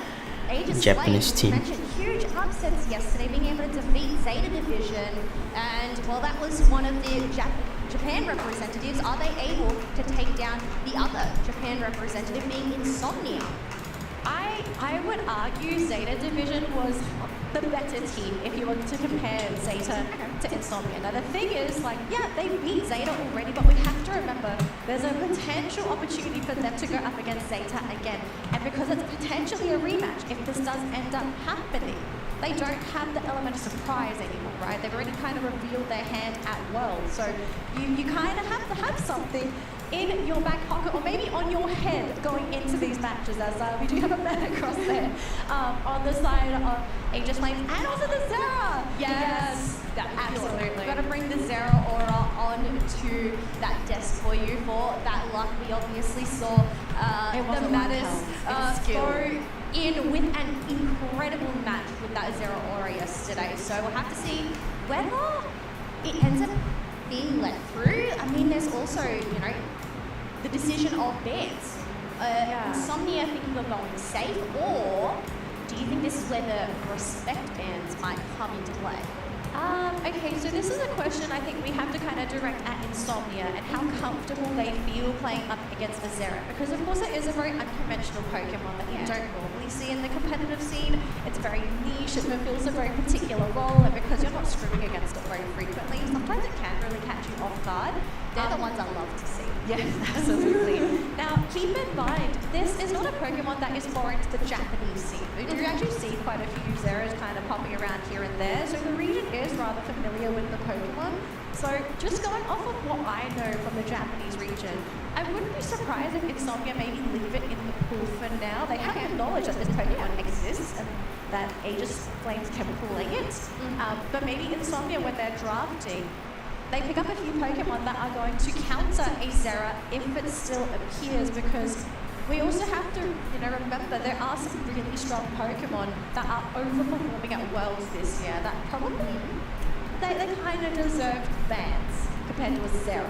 Yeah, I guess that's where that meta does become more refined into day 2, but I believe we are going to go throw it over to that feature stage and have a look here. We have Reject going up against Santos Laguna here. We're about the halfway so far.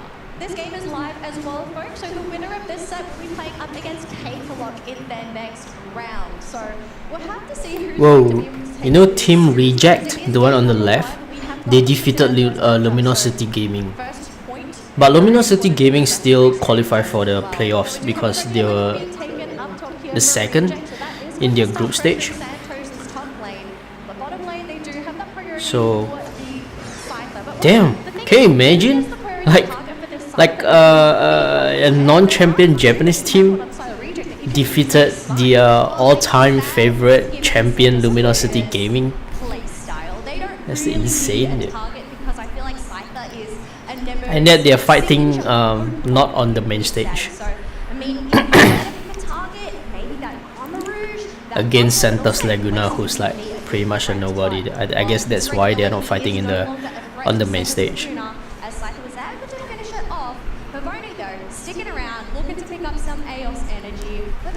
They're pretty strong though. I mean, look at this. Reject is kind of winning. To go on downtown.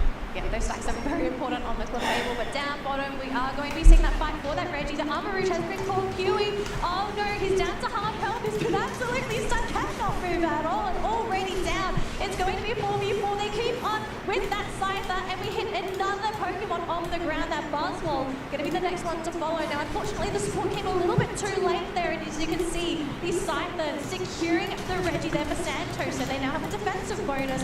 But Reject, they still want to fight into this. They have the overheat charged up on that Blaziken. I mean, it does some good damage, but can they follow through and get these knockouts? Oh my gosh, Minoto being able to escape on that Lucy with 1 HP and a dream. We do have that Snorlax getting taken down, so not the most valuable asset to knock on out because they are going to respawn quite quickly. Otherwise, less than 20 seconds left to go until another Reggie Alecki spawns. We can already see that Anemone on the side that has reached that level 13, so has both of those pulse movements on hand. But I mean, they're on the back foot right now. The scoreboard right now is 233 to 26 points in favor of Reject.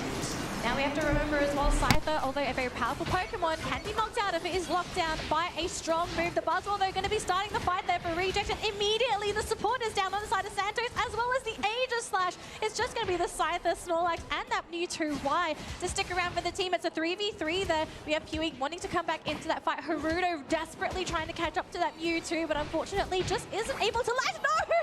The Mewtwo! He fell for the trap. Yeah, you do not want to fall for those traps and get knocked on down. But look at this, the Snorlax coming in just in time to go and push this Reggie Alecki backwards. And now the fight continues as Aegis Slash is needing to back away, but 2 members end up getting taken down by Haruto here. Haruto is just barreling down Santos, and unfortunately for Santos, they don't have anyone that can really challenge that Buzzwole. They're going to keep throwing bodies to try and preserve this tier 2 goal zone, but I think they've really run out of gas here. Yeah, the Snorlax is there. Reject, they will back out. I think they're pretty happy with what they got in that top lane. Yeah, it's not broken, but they got so much experience with those back-to-back knockouts. Yeah, less than 30 seconds left to go until this Rayquaza does spawn. Another Reggie Alecki is going to appear. Whether either of these teams are actually going to prioritize it, we'll have to wait and see, or whether they're just going to lock in for this prime positioning. I mean, just looking at the position for these two teams, I actually think it's really Santos that has to make that first move here. If it's going to be a battle of securing that Ray, Blaziken should be the one to get that. So if you're Santos, you can't really afford to leave it to a battle of sniping the Ray. You need to somehow put yourself at a number advantage, either eliminating the Blaziken right off the bat, or at least trying to go for that numbers advantage. We are seeing a score happening in that top lane, and it will break the goal zone, but it only closes the gap slightly. It's not really putting Santos in a position where they can easily turn this game around with a micro score. We are seeing some damage being thrown out. Beautiful body block, though, to preserve Satake, who is trying to bait Santos into fight with the constant pokes there onto the Ray. Well, yeah, it's really going to come down to this engage from this Snorlax. Are they going to be able to be successful at it? But interestingly enough, we don't have the Cypher in the Ray pit just yet. And my mistake, it was played by Anysus as well.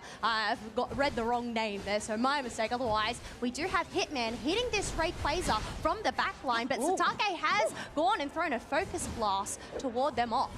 Yeah, forced him to actually having to jump out of that Ray pit as well. You've got to be so careful on that Mewtwo, because if you get caught in there, you don't really have much of an escape, and it looks like we are going to be jumping into that battle of the Ray Mewtwo. Why popping that Unite, having that little mini stun, trying to set things up here with the Buzzball going in for the Unite 2. Blaziken has gone. Santos, they've got their team, and they also get the Rayquaza. They've got the shields, and look who's left to defend.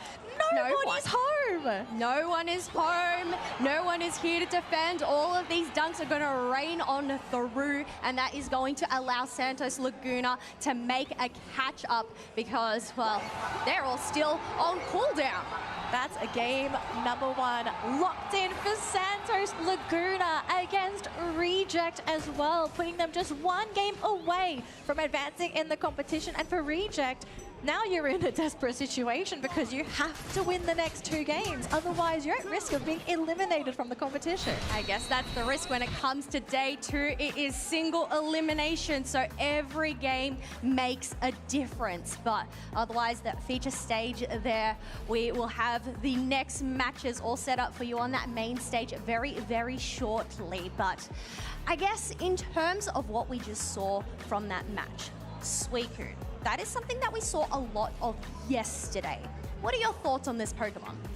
I think, obviously, I think a lot of us know that Suicune is an absolute menace to play up against. The constant freeze procs, especially if you get those multi-Pokemon freezes, which we constantly saw yesterday. I kind of feel like this is a Pokemon where you make 1 misstep, you get a little bit too close, 3 Pokemon get frozen. That is it. That is all the initiation your team needs to come in, sweep up those knockouts, and essentially put yourself in such a big advantage in a lot of these team fights. It's worth a ban. I don't think it's a Pokemon that's worth being 100% banned. I think there are definitely situations where you kind of have to let it through because there are other priorities. The Suicune, I think we kind of have to treat it as an Umbreon. It won't always be banned, but I think it's a Pokemon that if you want to grab something for your first 1 to 2 picks, Suicune has to be one of them. What would be your pick, though, of the tournament? The Pokemon with the highest impact in the matches. Okay, that one's a tough one because there are a few Pokemon fulfilling several roles here. I think if it comes to secure, there's a lot of questions. I think in the case of trying to secure objectives, I think Blaziken is still king for this. We haven't really seen any other Pokemon really outcompete that Blaziken pick. Zarina. Blaziken would still outperform Serena. Serena, I have to say, probably like... feel like it's a popular Pokemon, but it's not as popular as certain other ones at the moment. But I think different it's a star. objectives. Yes. I guess when we look at a Zarina, it's more about those team fights and that sustain, whereas initiation. Blaziken is there more for that trusty secure with that overheat. But even then, going in with those engages and that poke damage to finish him off with a focus blast. But I mean, we'll have to wait and see how that next one ends up panning out and who actually ends up continuing on through to those semi-finals. There's still a lot more matches to come here at the Pokemon World Championships, but, well, we'll have to see. I mean, we're waiting for this next matchup. I want to hear your thoughts, Kel, on the upcoming matchup, right? So Aegis Flames up against Insomnia. I think I kind of shared my opinions on these two teams. Who do you feel like is the team that has the upper hand in this matchup? Oh, that's a tricky one. Considering the performance that we saw yesterday, Aegis Flames. Okay. They just looked incredible. And as I said, it's a matter of don't underestimate any team here. So I feel like in terms of Insomnia, yes, they are a strong team, but you mentioned earlier, obviously they ended up getting that World Championship qualification really early on in the season and didn't perform so well when it came down to those qualifications for the Pokemon Japan Championship Series. So obviously there's been a lot of downtime for them, but that's the thing. There's a lot of question marks. I feel like I'm a little bit of a side up here. You know, question marks all over our heads on, well, expect the unexpected, really. Expect the unexpected. But I think I have to kind of agree, though. I think Aegis Flames, we have more recent data on them. So what we recently saw, that is how the team is currently in terms of form. Insomnia, it's kind of 50-50, well, I think. We really don't know what form they're in, unfortunately, just because we don't really have as much data compared to Aegis Flames. Well, yes, Aegis Flames, if you think about their performance so far this season, 10 out of 10. They have been at the top of Brazil, winning multiple monthly cups. So obviously they have that experience there, but that's playing at home, right?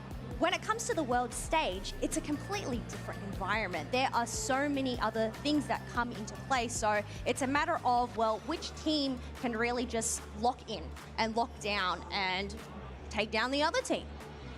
And just going off of that, I think it's Aegis Flames. Just, okay.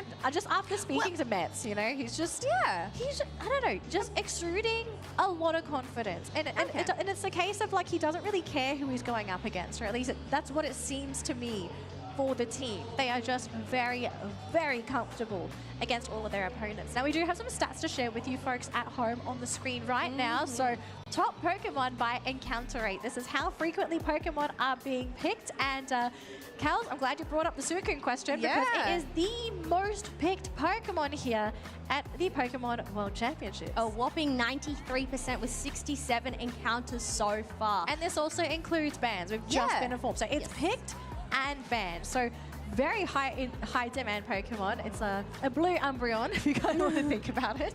I mean, two different roles here, but I get what you mean in terms of that lockdown, that sustain that it does end up bringing. But speaking about sustain, Ho-Oh obviously has that self-sustain with its passive as well, but 62 encounters so far, 86% win rate, and it comes down to the utility of its Unite move. We ended up seeing it in a previous set to be able to rejuvenate your allies when they're down. That can come in such handy during those big team fights to bring them in and then finish the job.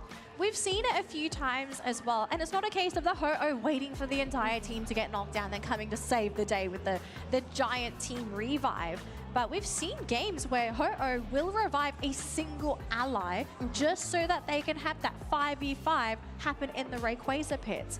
Now, top Pokemon by ban rate. Now, these are probably the most popular Pokemon that are currently being banned at the moment. And I think, not surprising to anybody, Latios. This is the most recent Pokemon, aside from Latias, that was added into the game but is now available in the competitive scene.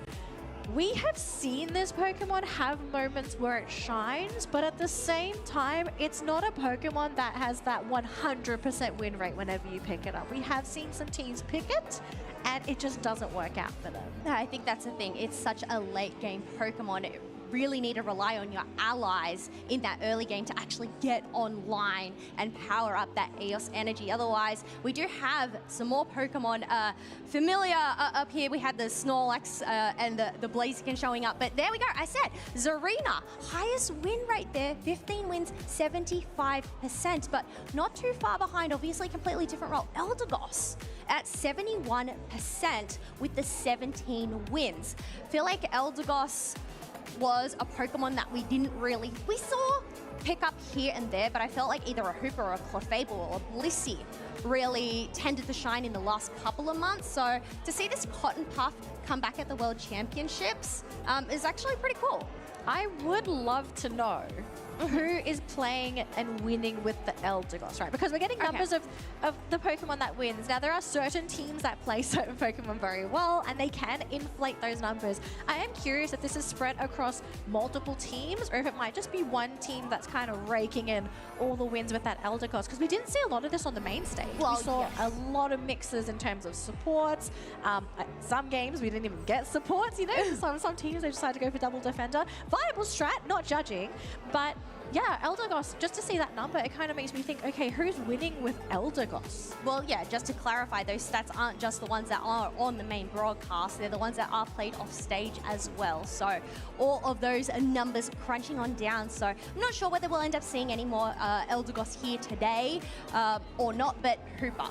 I feel like Hooper is one of those top picks when it comes down to supporters. Its utility kit with that hyperspace hull being able to go and heal those members back at that home base, but also the mobility it provides. I believe we ended up seeing it banned quite a few times too. We did. So there were a lot of Hooper bans, but I do suspect there is a pretty big reason as to why Hooper has kind of fallen off in terms of this year's world. Okay. And it's mainly because there are a lot of Pokemon that are currently meta that really play against the whole Hooper mechanic, right? Because the whole point of Hooper, you want to utilize all the portals. The portal to go home, the portal to go to a team fight, wherever that Hooper is. At the moment, if you have a look at what is currently popular at Worlds this year, there are a lot of Pokemon that have moves that kind of sit on top of the portal, or you use the portal as setup so that you can have that follow through. And I think a great example of this that we actually saw in yesterday's games was Latios, right? Latios really likes to take advantage of those Hooper holes, because if you come back through the Hooper hole, that's set up for the Latios to just sort of come in and be like, hey guys, thanks for the setup, yoink, knockout. So Hooper's still popular, but it kind of depends on who that Hooper is playing up against. And can you play that classic Hooper style, or do you have to adapt your Hooper to the Pokemon that you're kind of playing up against? And I guess Serena also loves those Hooper holes because you want to kind of hit as many Pokemon as possible. And that's what a Hooper hole does. 3 Pokemon go in, 3 come back. What happens? Disaster. Oh, yes. Well, I mean, we'll have to see whether that ends up playing out there. But one thing, after all of this meta talk, we have seen such a variety of picks here at the World Championships so far. But day 2, as you mentioned, that's where that meta kind of becomes more refined. Teams are starting to figure out what works, what doesn't. Are we actually going to see any more experimental picks? Yes, we ended up seeing Aegis Flames pick up that Zeraora, so whether that's more of a comfort or or one of those ones that they're going and playing and experimenting with. We ended up seeing a Gengar yesterday. Yeah, even from Cakewalk. Yeah. I think it was Mark that played the Gengar. I remember we were on the couch anyways, behind the scenes. We were just like, oh look guys, 2 Gengar games. It was very fun to watch. I don't think it's a case of experimentation. I do think these are aces that teams are kind of keeping up their sleeve, and some of these teams, they had to bring it out early because if they didn't, they were at risk of just not making it to day 2, right? So I think in the case of Aegis Flames, I do not blame them from having to bring out their ace because of who they had to play in their matches yesterday, right? Like you kind of had to bring in the top guns if you wanted to make it to day 2. I do wonder if they have anything else up their sleeve, because if they don't, this might put them at risk of being a little bit too readable, so that drafting might become a bit easier for their opponents. I do know for a fact with Insomnia, this is a team that can play pretty wild sometimes. And when I say wild, I'm saying they can pick some pretty crazy stuff. Yes. So I hope Aegis Flames is ready for that, because if they're not, they could be in some serious trouble in this matchup. Yeah, I think if there was one word to describe Insomnia back from when we saw them at ACL, it would be innovative. Yes. So we'll have to see whether they're going to bring their innovativeness here for this set. And wow, we have our 4 bands locked in, and I see Zeraora, Insomnia have gone in for that respect ban. I do appreciate the respect ban. I think, you know, if you see somebody struggle up against the Zera, maybe the other team is onto something. So this does mean certain other Pokemon go through, and Charizard is one of them. This was another Pokemon that is rising in popularity. Mixed results so far, right? Teams are still trying to figure out where Charizard sort of fits in terms of team compositions, but For Insomnia, their next two picks, I have to say, make them look extremely scary. They've got the Buzzwell, who is a fantastic lane bully in that top lane. And then you have Mewtwo, who is going to be there with that solid damage output and can be a little elusive at times. Aegis Flames, though, they've picked up the Hooper Kel, so they do have the sustain. They have a lot of mobility as well, and the Leafeon. So you have a very, very mobile central laner if this does end up being their central laner of choice. We did ask that question earlier on when we were talking about that meta. Who is picking up this Eldegoss? Well, Insomnia is one of the teams also locking in that Obian. Whether we'll end up seeing those swaps later on, we'll have to wait and see. But wait, we haven't actually seen this yet. Venusaur is coming out onto the field. It has a 1% pick rate here, so I'm guessing, is this the first Venusaur? Well, it's first Venusaur on broadcast, at least. Well, the question we have now for them is this going to be a Solar Beam or is this going to be Petal Dance? Looking at the build so far, obviously we still have to go through those final preparations, but they do have that Buddy Barrier, that Focus Band, which is going to give them that sustain, that brawliness coming into those team fights. So I feel like Petal Dance would be the play. I think you do need it against Charizard. Especially against Charizard, I feel that would be the better build because you kind of want to chase them down. Yes, because and if they you also try have the full heal as well. Yeah. So I feel like you wouldn't really need that full heal if you're down in the back line with that Solar Beam. So I don't know, what we were saying? Well, if there's one way to describe Insomnia is innovative. Do we think this Venusaur pick could work for Insomnia here against the composition that Aegis Flames are bringing? Yeah, so I can kind of see the vision here for that Venusaur. But there are a couple of prerequisites that are required before you can really do anything with the Venusaur. Much like that Charizard, right? You need to get those levels in. You want the full evolution. And of course, you want to have access to your Unite moves that you're running at full capacity. Now, I wonder how Insomnia is going to guarantee this lane because it looks like our two starter Pokemon are going to be battling it out in that bottom lane. I do want to have a quick mention. That top lane for Insomnia is going to be a nightmare for Aegis Flames because not only is that going to be a Buzzwole, you also have an Eldegoss that's going to be poking you left, right, and center. So I hope Aegis Flames has a solution for this because they are about to lose their Aegis Slash and basically have him be destroyed in lane unless they can deal with this. I think this is a really cool, good call from Luna to put that pressure on that Hone Edge earlier on and shut them down. That is the answer to keeping the mats at bay here, but we do have those birds spawning on shortly as we do have that Eldegoss reaching that level 4. Yeah. So Aegis Flames, if they leave this in the top lane, they better do the absolute best that they can to really make that Charizard lane work down bottom because unfortunately up top there's not really going to be any support for the team. Now they are managing to get these Pokemon to evolve. We have a Charmeleon here for Aegis Flames, but Insomnia continuing to add the pressure in that bottom lane. Aegis Flames, you can see they're really struggling in all of their lanes. Yeah, struggling so far. They are currently at 0 points to 42 in favor of Insomnia. Psyduck's passive with that headache, being able to push back that Swinub and Leafeon means they're able to make it back to safety. But so far, this is still early days, and the levels are looking quite even.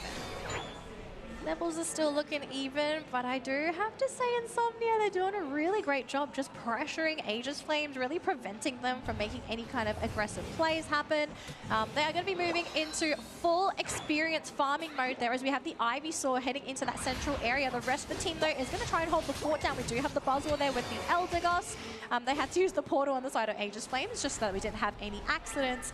And that Charizard trying to poke away at the Psyduck. Now, I think he might have gone a little bit too close. They will have to go for that wraparound. Instead, they change their target onto that Piloswine instead. And it looks like we're going to see a big 5-man push here for Insomnia. They want to break that goal zone. They want to break that goal zone. They want to smash on down as two members of Aegis Flames end up getting knocked out. And look at this perfect match, leaving it on 1 point. Eldegoss was the last one to get the dunk. So we'll see how much of an overcap it ended up being, but that does push them back into the lead at 138 to 86.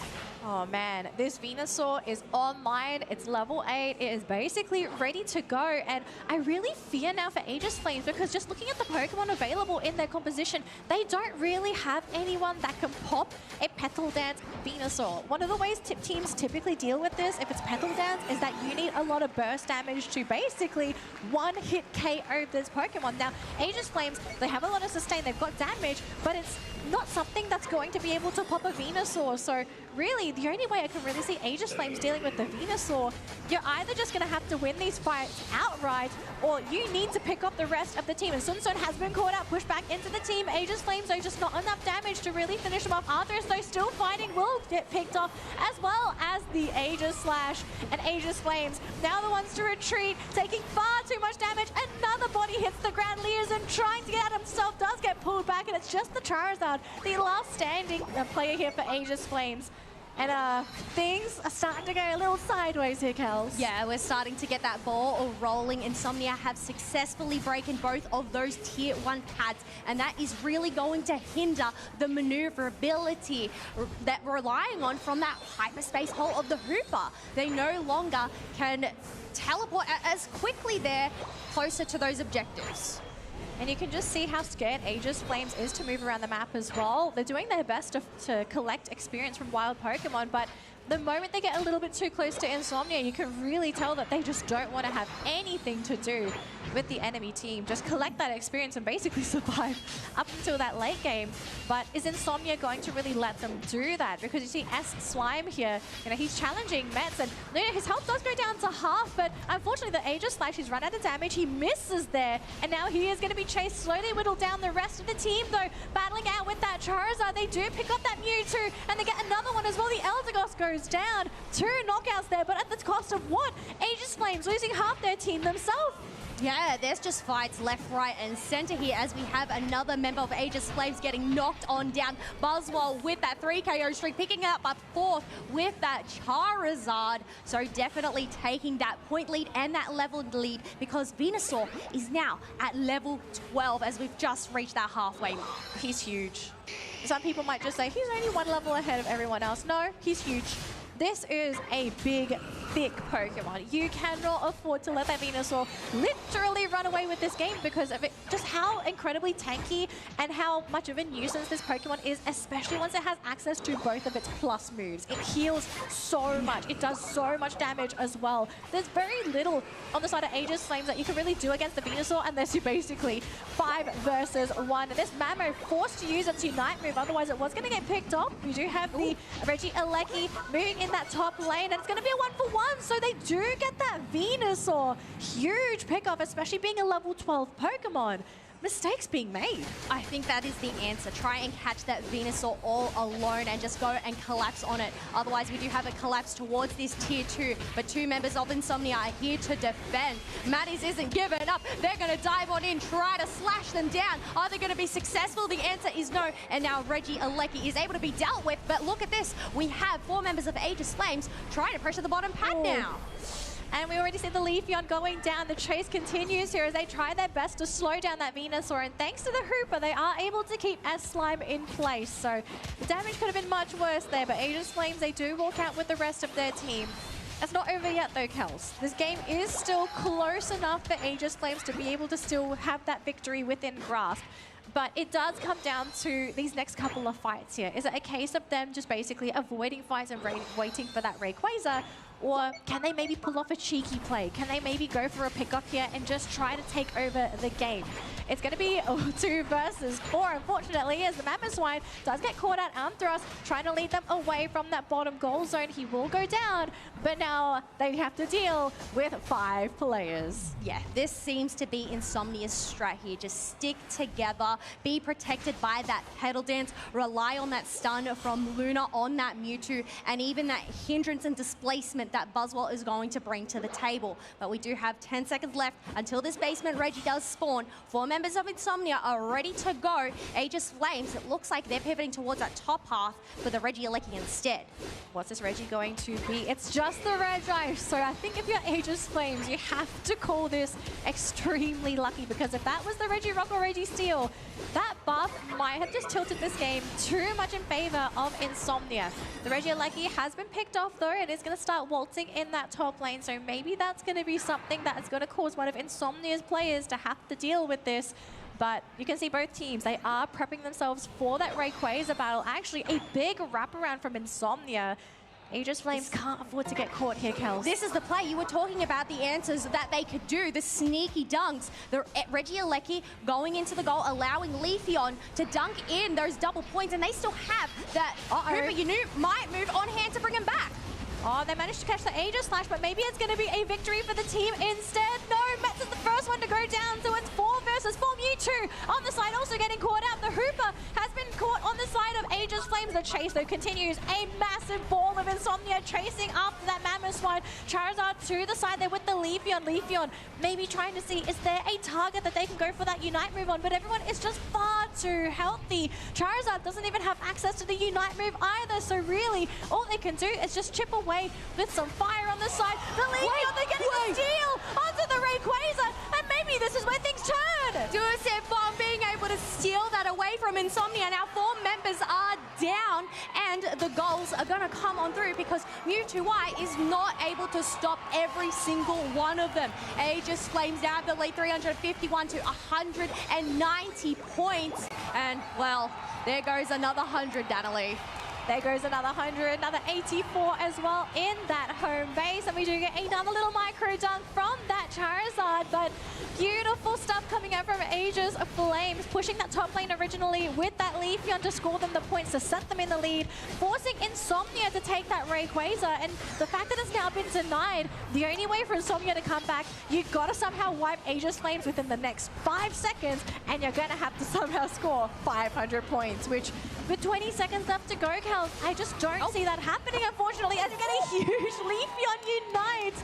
Aegis Flames about to lock in game number 1 of this best-of-3 series against Insomnia. That was a surprise attack coming from that Leafeon to go and wipe out of that team. And you know what? This isn't going to stop Aegis Flames. They're just going to go and pad the stat board there with those dunks. But with their backs against the wall, they had that play there with that Reggie Alecki crashing on through.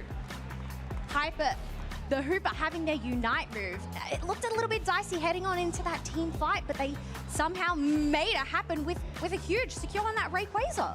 Like, it was, you can clearly tell that there was a plan to this, right? Because the moment they broke that top goal zone, that set them in the lead. And all of a sudden, they realized that, okay, we're in the lead now. Insomnia has to take that Rayquaza. Yeah. And I kind of feel like it was such a smart move that they kind of let Insomnia think they were going to be able to take it for free. But then all of a sudden, you have that Leafeon come out of nowhere with the huge Unite move to swipe that away. And basically setting themselves into that very dominant position and just basically taking the game from that moment on. So Insomnia, I think they're probably regretting the fact that they did not deal with that Reggie Alecki originally in that top lane. If they kind of dealt with that and got rid of it, they would have still have had that lead in the game, and they wouldn't have had to feel so pressured to take that Rayquaza.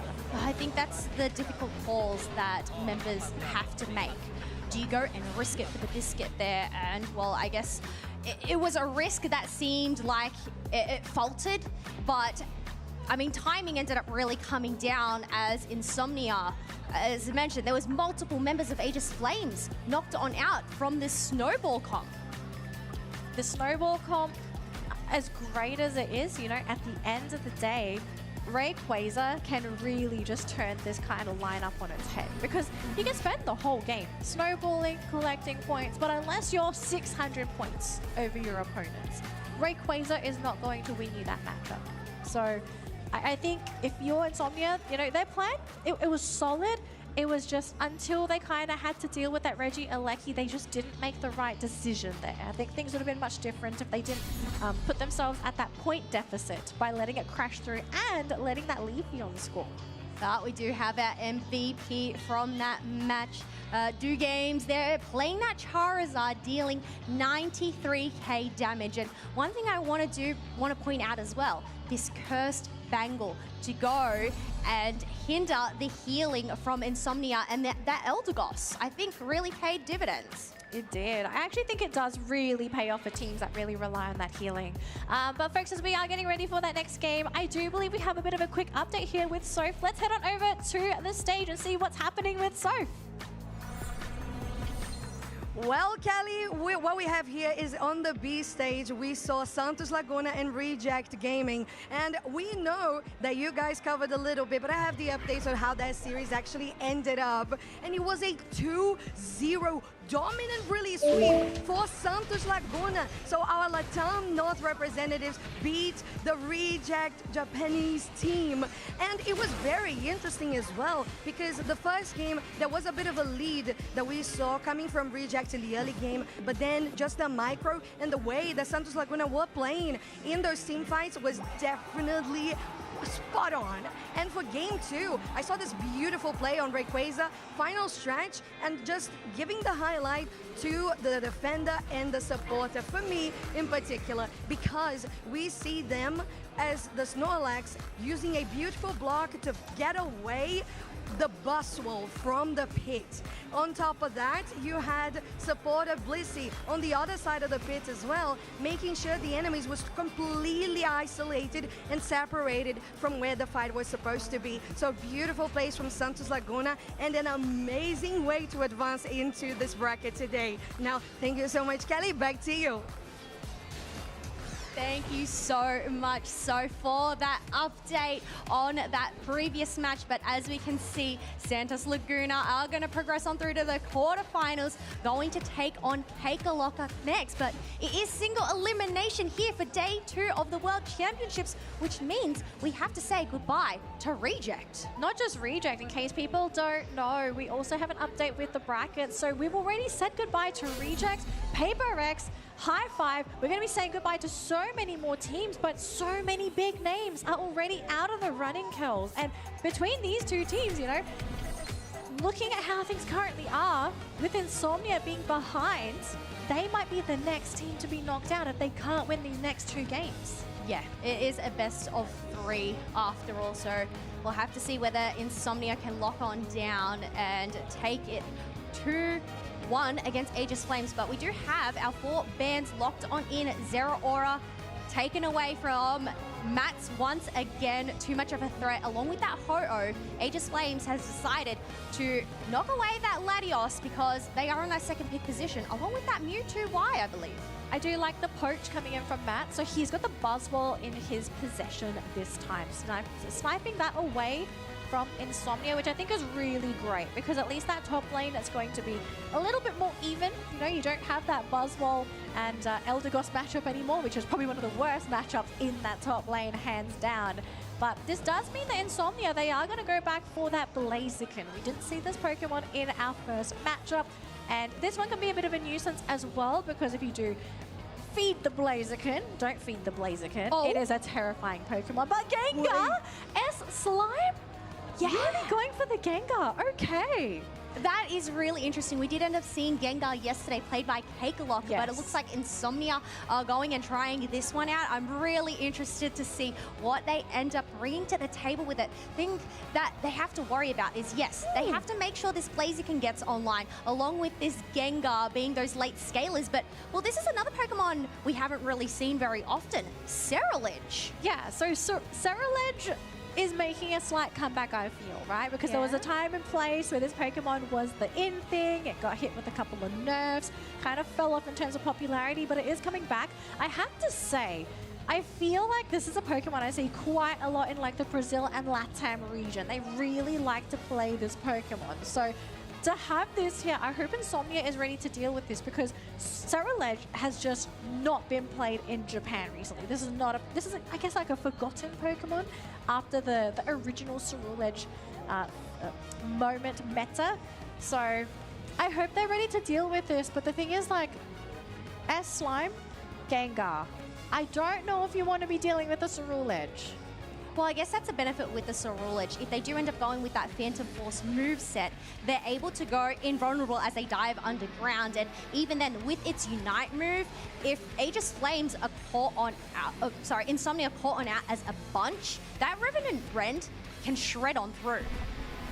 So it kind of counters that group up play that we're so used to seeing on the side of Insomnia. So maybe Insomnia now suddenly have to make a huge adjustment just because this Pokemon has officially hit the field. We are going to be running into our lanes here, ladies and gentlemen. And it's going to be a central lane Mew on the side of Insomnia. It is not a laning Mew. No, central lane Mew, it looks like they're only going to take one buff. Actually, never mind, it ended up going to that Gossifleur. As we pivot up to the top half, it is a lane Ghastly. This is quite ghastly indeed. Very odd, I think, as some people would say. But I mean, S-Slime is up here by himself, so he's just going to try and soak up as much experience as possible. I am keen to see what is the goal here for S-Slime. Like, is he going to be running around trying to go for those cheeky pickoffs? Is he maybe trying to go for his own little side quest as everyone's going for those 5-on-5 battles? Or in the case of Insomnia, it will be 4 versus 5. Because unfortunately for Gengar, not a Pokemon that thrives in those big team fights. You kind of want to be on the edge and just sort of harass that one person who is a little bit too far from their teammates. Well, one thing they are running is those special attack specs, so they need to try and get those online first. But we do have Eldegoss getting caught on out as 4 members of Insomnia are looking to push this bottom pad. Charmander ends up getting knocked out, leaving an opening for Insomnia to go and empty out all their pockets and get in those stacks that they need. I do like that they rotated the Haunter down here to at least get that 1 stack in. So I think this was the right move, especially with only 1 Pokemon being down bottom there for Aegis Flames. But I do think we're going to be going back to our lane rotation. Cerulege has fully evolved in that top lane, though, so they do need to be very mindful of that top lane for Insomnia, just to make sure nobody gets caught, because you don't want to feed the Cerulege. If anything, you kind of want to put a sign in front of it. Do not feed. A big warning sign there as we can see them going and shredding down that Suicune.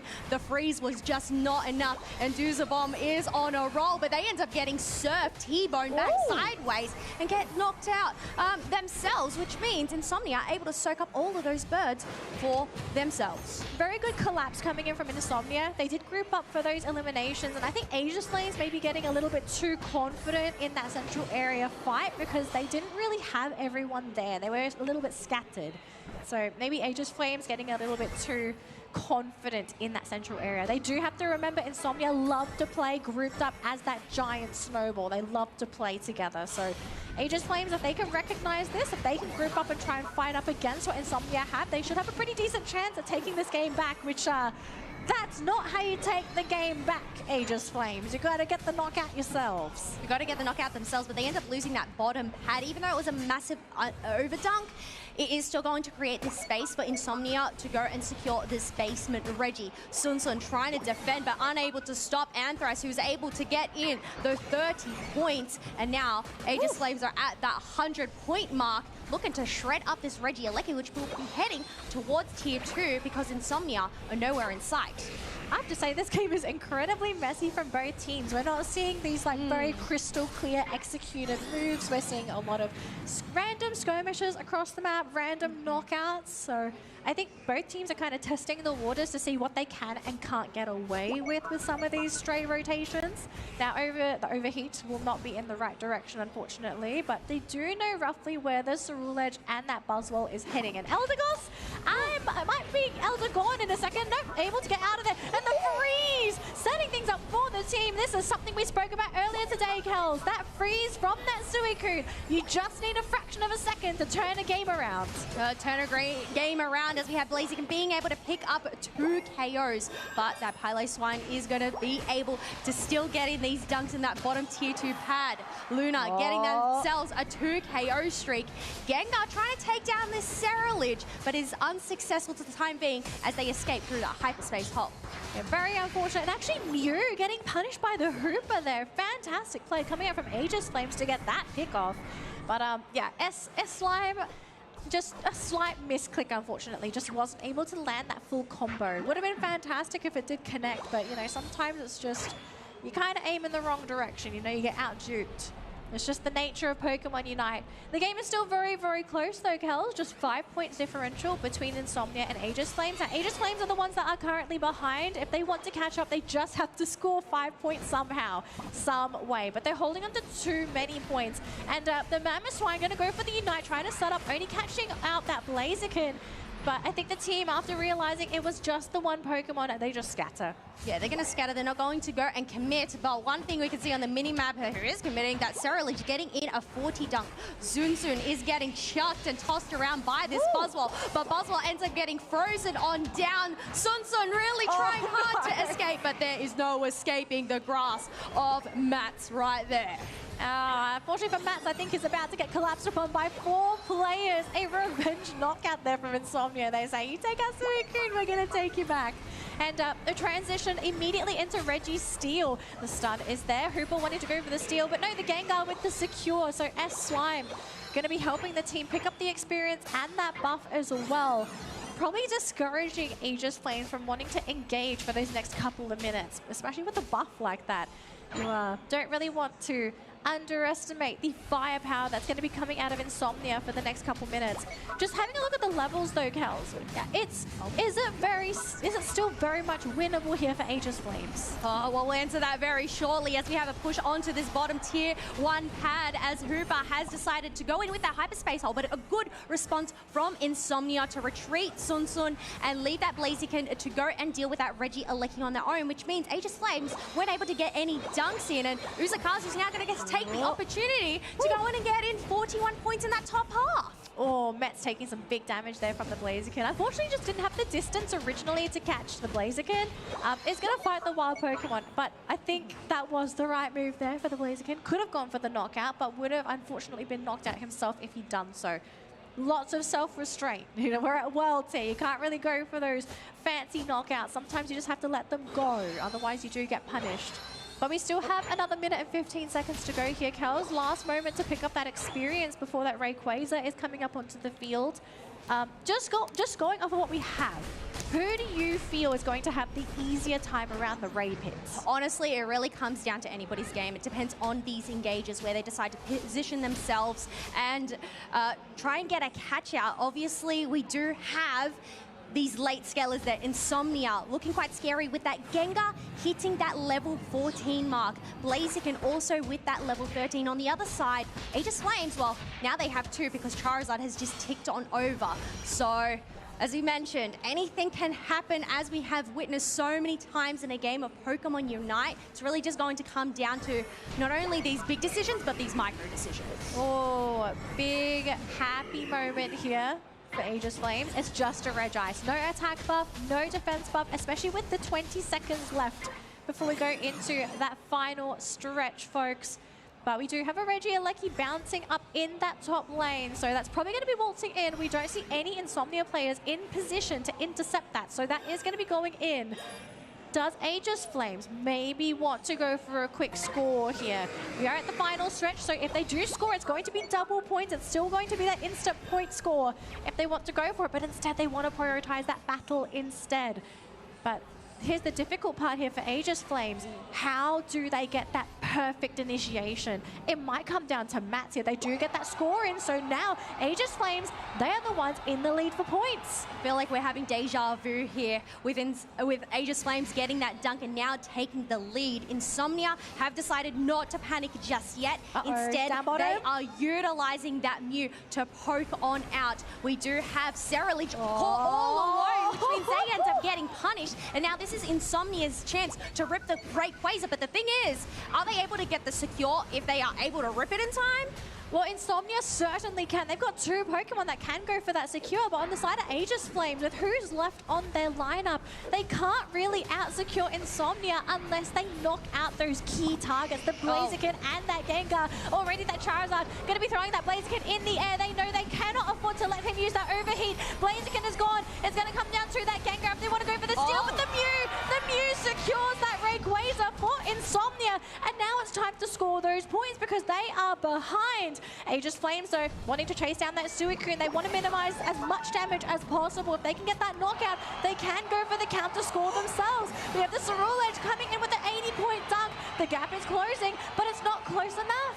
Insomnia may have just saved themselves their tournament lives if they are able to defend against this 4-person push from Aegis Flames. They still have the lead, but 20 seconds left to go, and 2 members of Aegis Flames have now been knocked on out.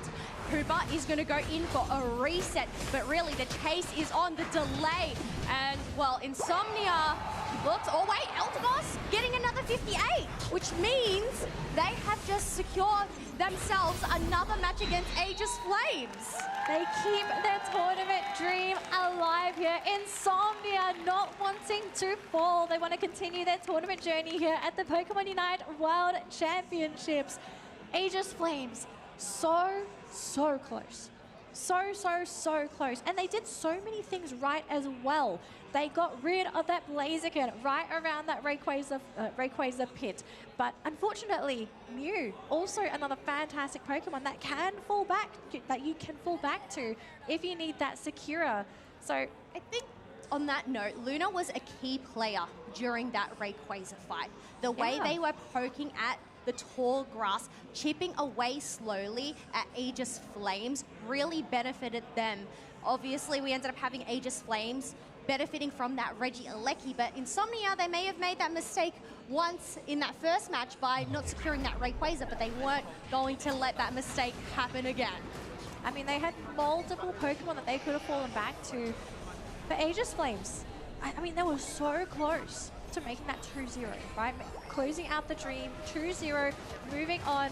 But Insomnia are now starting to adapt. And now is the question of what's going to be happening in that third matchup. Are we going to be seeing some changes in drafted Pokemon? Are we maybe going to be seeing a different play style happening from these two teams? Because now tournament lives are on the line. Tournament lives are on the line. There's another word for this, but it's kind of gone, unfortunately, because my coffee, I think, is starting to run out. It's a moment. That's probably the closest I'm going to get at this point in time. But we do have to give a big mention here for Luna. MVP saved the game for Insomnia with his Mew. Yeah, it ended up getting that Sakura and that Rayquaza, but as I said, such a pivotal Pokemon to have to get that poke damage and just find out where Aegis Flames were hiding in that tall grass and chip away. So being able to get 73k damage just from all of that poke. I have to say, Luna did play a really fantastic game, right? He wasn't just playing as the damage dealer, the central laner for the team, but there were multiple times where we did see Luna. He was stalling, he was chasing, he was securing, he was basically playing every single role on the team, really trying to just sort of keep them in that running for that matchup. And so I kind of wonder, is this maybe now a Pokemon that has to be banned? Like, is Luna maybe too flexible on the Mew? Like, can they afford to play another game versus his Mew? Because I feel like he just played too many roles too well. Like, Mew is not that classic attacker where you're just there to do damage, you know, you're just there to melt health bars. No, there's a lot of utility that's also tied into Mew's kit. Yeah, I think that's the thing. Yes, Solar Beam is such a good move come those Rayquaza fights, but Surf it's is also so the good. disruption. We saw it multiple times coming in and T-boning the team and just going and displacing and getting that damage, but also that light screen to go and create some space between them. But I don't know, personally, I don't think it is worthy of a ban. But I guess we'll have to wait and see as we are heading on into our pick ban phase. Aegis Flames are in that first pick position, have decided to lock away that Suicune and Latios once again. And Insomnia, well, they're going to stick with the Zeraora and that Ho-Oh ban. Okay, and Charizard's still going to be first pick, so lots and lots of love for Charizard in this particular matchup, Kels. But I love how Insomnia, they are just so set on just taking this Eldegoss. And Eldegoss has worked so well for this team.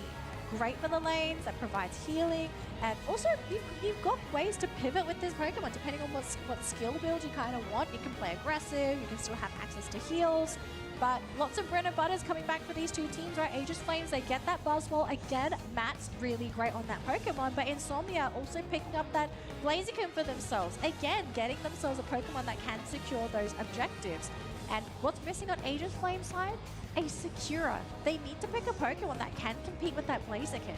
Well, there is still two more picks to go for Aegis Flames. We'll have to see what it is, but Psyduck. I did see Sun pivoting between either Hooper or Psyduck. Aegis Flames picking that Hooper previously, but looks like they're just going to stick with this yellow duck instead. But, well, we're talking about secure. How about potentially some Blissey egg secures? We always love the supported secures. Well, I mean, Leafeon as well. You've got two ways to secure, right? You can even team up the Blissey with that Leafeon if you really needed to. Bliss Assist onto that Leafeon. Leafeon goes for the Unite move. You've got two big moves that really work well with each other. So this is a way to kind of play the game, but then now Aegis Flames have kind of pigeonholed themselves into a composition that is going to struggle against Venusaur. And this is not the first time they've seen this. They've already encountered that Venusaur from Insomnia, and that was definitely a monster. Oh, yeah, the snowball pump, just Insomnia running at them, and I guess for Aegis Flames, they don't really have that range damage to go and poke out that Venusaur. So really, in order to take it down, well, they're going to have to run through that pedal dance. We saw them successfully take it down by isolating it out, but it really comes down to where S-Slime is on the map at that time. Yeah, there are options here for Aegis Flames, and I kind of feel like this might be the very likely scenario here. So because they've picked up a very strong top laner here on the side of Mats, they can kind of leave the Buzzwole to his own devices in the top lane and rotate everybody else into that bottom lane to assist the Charmander lane. You want to do the best that you can to slow down S-Slime's progress on that Venusaur, because the slower this Pokemon comes online, the less effective it becomes the later the game goes. Like, the whole shtick of Venusaur, get as big as fast as you can. And once you're big enough, you basically just roll over everybody like the world's largest marble. Oh gosh, we are having nightmares there. But otherwise, folks, we are heading on in to this final game between Aegis Flames and Insomnia. It is 1 apiece. Both of these teams' tournament lives are on the line because it is single elimination here for day 2. We'll have to see, well, how this one fares out as 3 members are heading towards that top half. Smart play here from Insomnia. So realizing that down bottom, they will have to address that Charmander lane. They say, okay, we're going to slow down Metz's top lane so that he is a much weaker Pokemon in the top lane.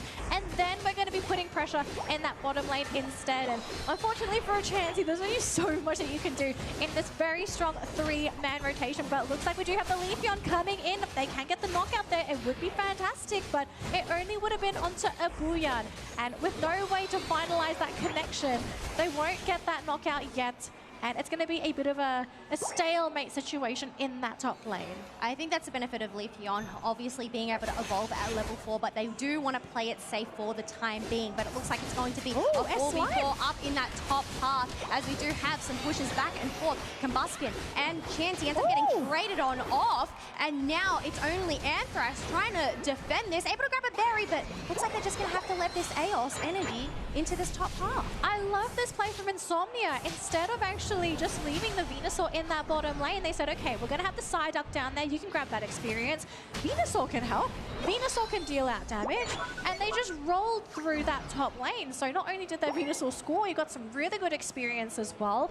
And after that, level 6, going to go into the central area. Should be enough to evolve into that Venusaur in just a second. Yeah, after that, sure, things might be going a little bit scary in that top lane. But I mean, Ivysaur not hindered at all. And now a Venusaur with the petal dance. And especially with this early in the game, this is a huge problem for Aegis Flames. Oh, but Combustion ends up getting taken down as Venusaur is just trying to take down all members coming from all corners. Leafeon able to dodge out of the way and is running for their lives there, trying to get back to safety behind that Buzzwole. So no KOs for Venusaur with that chase. Not yet, but this is such an early Venusaur as well. And Aegis Flames, they're going to struggle to deal with this up until they have somebody that actually can stand toe-to-toe with this Pokemon. And the fact that Metz got slowed down in the early game, he would have been in such a good position, but unfortunately will be going down. And this Venusaur is just healing far too much. Still survives! Aegis Flames, they can't down the Venusaur! Even with with a Leafeon Unite move to try and knock them out. Just that Giga Drain to go and give them the sustenance that they need to go and get those KOs instead. Being able to clear that top half of that top tier 1 pad allows Insomnia to go and secure this Regieleki, which is going to be a threat for Aegis Flames. But we can see on the mini-map that it's only a Soul Buzzwole up there. Are they going to be able to defend, or are they just going to let this Regieleki walk on through? I mean, can they really afford to defend it? Because if they just give themselves away, that's experience, that's a top lane as well. I think you forfeit that top lane, you go look for experience elsewhere. Because if you're just going to be giving yourselves away to a Venusaur who is level 10, I just don't see this team being ready to deal with the Venusaur this big yet. And already you're seeing an invade there from the Leafeon, has to teleport back home because, yeah, you can already tell Insomnia, they kind of want their central area back, but it does come at a bit of a cost. They do lose that Elder Goss, and that's going to be some experience there to Mets, but Aegis Flames, it's a tough mid-game. They can come out of this, but they have to be very calculative of how they do this next fight against Insomnia. Well, calculating that Unite move onto that Venusaur, trying to burn them down, but they're unable to as they are still sustaining. Orbionne is there to go and provide those pollen puffs, and now the tables have been turned. Aegis Flames have lost that match, that fight. They just ran out of gas, and we saw just then as well. They tried so hard to melt down S-Slime, but the moment you start to see his health hit critical mass, all of a sudden, it just goes all the way back up. And now, level 7 on that Venusaur, there's only so much Anthros can really do. You can try and slow them down, but they're going to need some more Unite moves if they want to try and deal with this enormous Venusaur. Mets coming in from the sideline. He's hiding in a bush. Maybe going to try and go for a bit of a jump on the back lines there. Leosin will go down though, so there's no Blissey for the team. No sustain. So they really want to fight into this. They don't have the sustain. They do have the Snorlax there with the Yawn as well. Buzzwole trying to do the best they can to try and catch out a Booyah, but damage is just not there. They have isolated the Venusaur, but the team is nearby. I don't know if they can take it down. It's up to half health as well. All the stuns in the world is not enough to take down the Venusaur. Insomnia's game plan here is just to stick together. Keep this Venusaur sustained with this shield from this Eldegoss along with the Pollen Puff, but even it's self-sustained as well, and it's pairing so well with the Mewtwo stuns. Otherwise, Insomnia, they've been able to secure this Regieleki. There's no tier 2 pad there anymore. Aegis Flames are aware, only securing themselves a Reg Ice, but Insomnia, I guess, they're just going to use that Regieleki as a distraction. They do not want to play too aggressively this time around, even though we have seen so much aggression so far. Uh-oh, down bottom, I think there is a bit of a chase happening. The Charizard is there, forced to use the Unite move at the 4-minute mark. Will do some damage, but already down to half health, and already afraid of that Venusaur, who's basically taken no damage. Leafeon Unite as well, with assist to connect onto the Venusaur, and they just don't have the damage again in the back lines. They have lost 2 Pokemon. That Leafeon goes down, and the Blissey went down earlier as well. Oh my gosh, S-Slime, a raid boss in this game. And Aegis Flames, they're just not equipped to deal with this Pokemon yet. No, Venusaur is super duper scary right now, being that level 13, has that extra range on that Petal Dance. So Aegis Flames, they don't really have the range to deal with it. They need to try and get this Buzzwole to grab them and just collapse on them. But the thing is, they've tried time and time again, but Insomnia, they're just there for the backup. Look, they realize this is how their lineup works. You just hide behind that Venusaur because the Petal Dance radius is enormous. The Venusaur is going to be practically unknockoutable at this point of time because, again, we mentioned this earlier on, I believe in the first matchup that we saw that Venusaur thrives in matches where there is no burst damage that can knock it out in one go. And just looking at what Aegis Flames has, they don't have the damage to do that. They actually need to combine 3 Pokemon to get rid of that Venusaur. But even then, they don't do enough burst damage in a fraction of a second to get rid of the core Pokemon that basically makes up this draft for Insomnia, which is that Venusaur. Venusaur. So plan B, what is that plan B? Do they maybe instead of trying to target the Venusaur, try and get the rest of the team? Try, if possible, ignore the Venusaur, clean up the rest of the team and come back for the Venusaur? But even if we try to do that, do they have the damage to even do that? Like, there are so many problems and not enough solutions to this. Well, I'll have to see what these solutions are going to be for Aegis Flames as we have 10 seconds left to go until Rayquaza spawns. It's currently 123 to 325, and look at this aggressive positioning from Insomnia coming from the backside. And wait, Regieleki ends up crashing into the home base, and we have Aegis Flames aware of this. They're going to go in for the rip and the Ray, but we don't have the Charizard trying to get it. We're talking about Blissey secures. Well, this is Aegis Flames' chance to try and make a comeback. They have lost a couple of those shields. I believe those Snorlax does not have a shield, but we're getting some counter ducks coming in there from Insomnia, so I guess it's going to be a race here, ladies and gentlemen. Insomnia with 523 points. Aegis Flames up to 349. Do they have enough points in their pockets to take this game back themselves? There's no shield on the Buzzwole. There is a shield on that Snorlax. Charizard has it as well. So does that Blissey. Does Leafeon have the shield? Because what's most important now is who has the shield. Who can quick score? You don't want to burn those shields if possible. Snorlax comes in. The score is there. 427 to 523. They still don't have enough in the home base. 525. They're leading by 2 points. And now Insomnia are the ones to be behind. Well, that 1 minute mark just popped up on the screen. It is a close battle, so Insomnia are aware of this. 5-person push down in this bottom path. We can see that Venusaur trying to make it across to the finish line, but one thing they have to get through is this obstacle that Snorlax brings. Another dunk by the Charizard. The gap has widened 581 to 523. 30 seconds to go. Both teams have all of their Pokemon here ready to defend. Bliss assist onto Meth, who catches out that Blaziken. Blaziken trying to juke and drive. Manages to score the points. 581 to 563. 32 points are in. They need to score more. They're still behind. 10 more points to go. 573. Still not enough. 581 is the score. Insomnia, they don't have points. They don't have Pokemon. Aegis Flames will take the match. Holy macaroni. What a finishing to that set. Aegis Flames putting up a great defense, but credits to Insomnia for not giving it up and giving it their all. And you can see Aegis Flames celebrating 500 to 81 to 575 in the end. That, you could see at the moment, people are probably wondering why they're not celebrating. They don't know how small that gap was. But the defense from Aegis Flames, the happiness, Surf as well, celebrating with the team.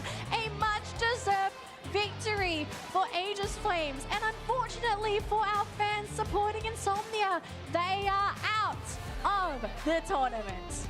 Look, they made big surprises yesterday for day one, being able to take down Zeta Division, and now they have just taken down another one of the Japan representatives, Insomnia. So, as we mentioned, you just cannot underestimate this team, just bringing so much flair and fire to the match. Honestly, I feel a little bit like Chef yesterday with, what just happened? We're not even the ones playing the game, Kels. You can't imagine how the players must be feeling in that match as well, because we have to remember, it's a single elimination format today. If you lose your match, you are out. There is no lower bracket. Aegis Flames keeping the dream alive for their region, and the confidence just exuding from this team. Like, you can just see it and how this team is so confident, so ready to go into their next game. I'm pretty sure if you told them, hey, do you want to play your next match now, they'd say yes. Well, I mean, I guess it's once that ball is rolling, you've just got to keep on going. But, I mean, I'm sure we'll end up getting an interview from them, but they are all smiles and bring that really good aura to the field. I mean, I know that they had that Soph-Chan buff yesterday with her casting those matches, but I guess just her sitting in the back line, you could see them celebrating, which was just such a wholesome moment for Soph and the team, being the representatives from Brazil. but it's not over. They're still in the tournament. They've still got more games to play. Lots more celebrations to be had if they can continue to win their matches. But I think now the question is, who's going to be their opponent? We will find out about this a little bit later on, but we do have an interview with our winners. Let's see what they have to say after such a close victory. Give it up for Aegis Flames!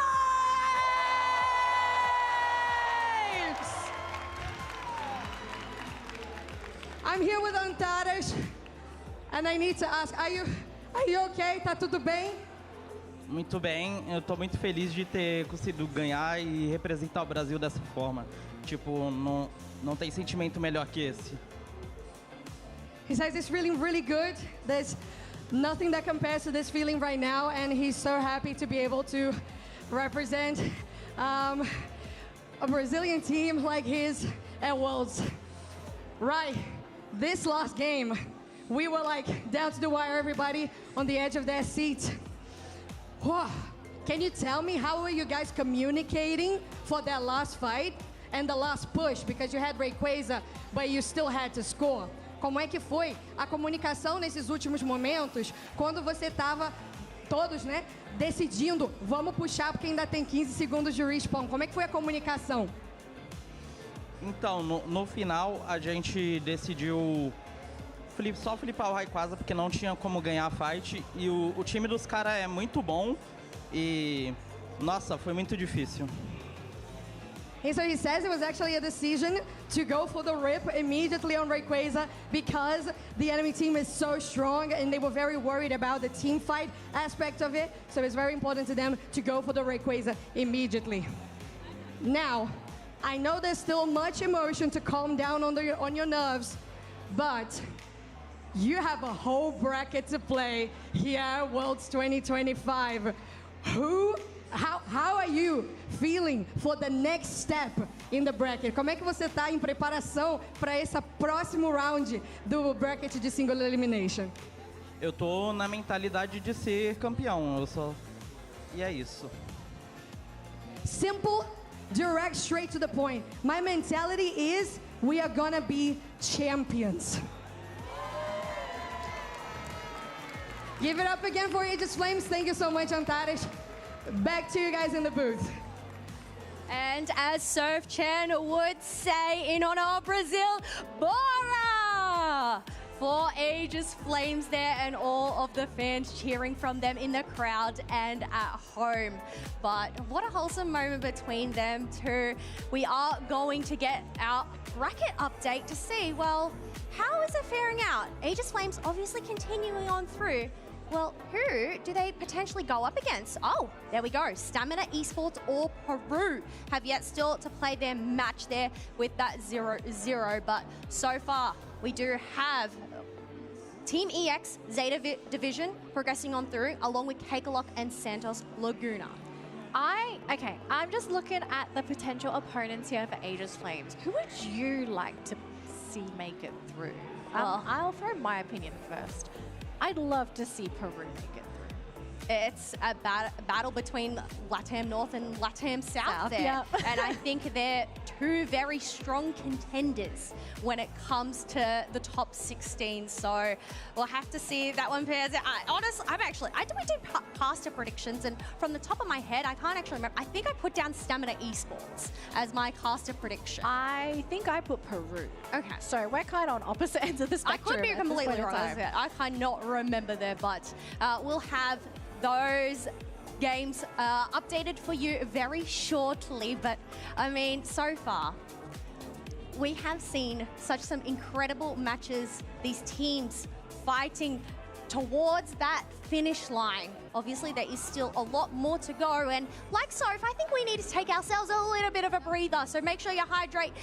Take those deep breaths because there is so much more action to come here at the Pokemon World Championships. We'll be back very shortly.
Welcome back to Meet the Casters, everybody. I am Zoinks, joined with Kello, a fellow Unite commentator, and we're going to be asking a few questions so you can all meet the casters a bit more. So, Kello, first question, as always, what's your favorite Pokemon? Sylveon is my favorite because she is the cutest.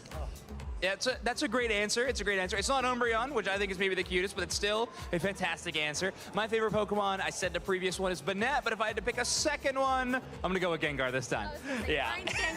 Yeah, this time I got to go with it. Okay, so for the next question, Kello, you've gotten the chance to do a few of these World Championship broadcasts. What is your favorite memory from any Pokemon World Championship? That is a really tricky question because there is so much to choose from, but I think it's just seeing the stage for the first time. All of the little details, I feel like there's so much to see and pick out, but obviously the matches. I mean, they're always so fire. So, as I said, it's hard to choose just one, okay? Exactly. No, that's so fair. I think both of us are choosing this World Championship might be the best one that we've ever seen. We'll see, we'll see. Now, another question that we wanted to ask every single Pokemon Unite caster is, what Pokemon do we think we want added into Pokemon Unite? There's already 70-some Pokemon, but what's another one you want in the game? I would love to see Totodile. So that is another one of my favorites because we cannot just have one, but I would absolutely love to see Totodile just running around, chomping everything. Yeah, okay, good. Very good chompy boy. I love that. Last time I said Dusknoir. This time I'm going to go with my favorite Pokemon. I want to see Banette in Pokemon Unite. So bad. Speedster Banette, please. I'll do anything. Okay, final question. Kelly, we got a really fun tournament happening already while you were all watching this. So, what Pokemon do we think is going to be seen the most in the tournament? That's including both bans and picks. Ooh, that's an interesting one. I think Ho-Oh. Ho-Oh is either going to get banned or it's either going to get picked up if it doesn't end up getting banned. So that's my highest encounter right there. That's a great answer. I'm going with the same one. I also think it's going to be Ho-Oh. I think that it's going to be a very, very common pick this weekend. Hello, we have one more fun thing to do in this segment. We got a very colorful wheel. Why don't you go ahead and spin that and we'll decide on one final question. No, I think that was great. Oh, interesting is going to be our favorite Eevee evolution. I'm just kidding. It is going to be do your best Pokemon cry. Kellosaurus, please hit us with your best Pokemon cry. Slowpoke. Oh. I like that one a lot. In the great words of another Pokemon Unite commentator, Soph, I go, asha, asha, asha. That's been Meet the Casters, everybody. Thank you so much. I'm Zoinks, this is Kello, and I hope you have fun meeting some more casters. Welcome back, everybody, to the Pokemon Unite World Championships. And we are just having a little bit of a wander around the floor, gauging how the audience is doing. And with me, I found this a wild encounter. We have a retro Sylveon cosplay and a Mega Dragonite. This is Evolution cosplay, and this is Serotonin. I hear that you have been doing quite a lot of interesting things this weekend. It's been so incredible. I had the honor of co-hosting yesterday's cosplay showcase, featuring amazing, spectacular, talented cosplayers, and we had our first Eevee Airband workshop. Wow, that's amazing! And you said you're doing something more today as well. We're going to be having our second Eevee Airband workshop today, and I can't wait to see all of the incredible creations. Yeah, make sure to drop by. And now, Serotonin, tell me a little bit about your cosplay. I'm cosplaying Mega Dragonite because of the new Legends EA game coming out, so I had to represent because Dragonite is my favorite. And we're so excited as well because there's going to be demo right throughout the week, and I so want to play it. Mine is scheduled for Sunday. But you guys have been here for Pokemon in general. Is there anything that you have enjoyed like the most from the 4 titles? I was able to actually get to play in the Play Labs and got my hands on trying out the Unite game for the very first time. I got to be able to play Eevee, and at least I got involved into a Leafeon. Okay, so Leafeon you were wearing the other day, so it's not out of character. I know she's Sylveon today, but Leafeon the other day. How about you? What have you been enjoying the most? Oh, well, I've been enjoying the most is the Violet and Scarlet game. We got to play it in the Play Labs as well, and it's so fun to play, but also playing the new Legends game as well, seeing the new battle mechanics and all the new encounters is so much fun. Oh, I love that. Cannot wait to try it for myself. Thank you both so much, and I'm going to toss it back to our casters. Thank you, Soph. We're cosplaying as well. I'm cosplaying as a real caster today. Maybe to fool some people. But what's up, everybody? Welcome back. upsets galore here at Worlds. I feel like we have so much to talk about. Of course, I'm Wonder Chef. This is Zoinks, and today has been ridiculous. It really has. I mean, we already had a few upsets even yesterday, if you want to consider some of those, and we're starting off the day with some really crazy action. I mean, Santos Laguna moving on in a 2-0 fashion earlier on in the bracket, and then, of course, we had just witnessing Aegis Flames take out Insomnia 2-1. Now, our B-Stage stream is still ongoing, so you can catch some of the action or all of the action if you want to, and Stamina Esports and Peru Unite are facing off right at the top of our bracket there and currently tied 1-1. Right, and we can actually see the last minute of their game. It's going to be close. Obviously, they're already in game number 3. We get to see it from the featured stage. Oh, and Ray is still up. Okay, so Peru having a pretty strong lead, over 100 points. Stamina looking for a way in, or maybe a way around. If you see Dodrio on that mini-map on a mission to the enemy home goal zone, as they're going to dunk 100 points in rapidly, giving Stamina a great chance to come back in this.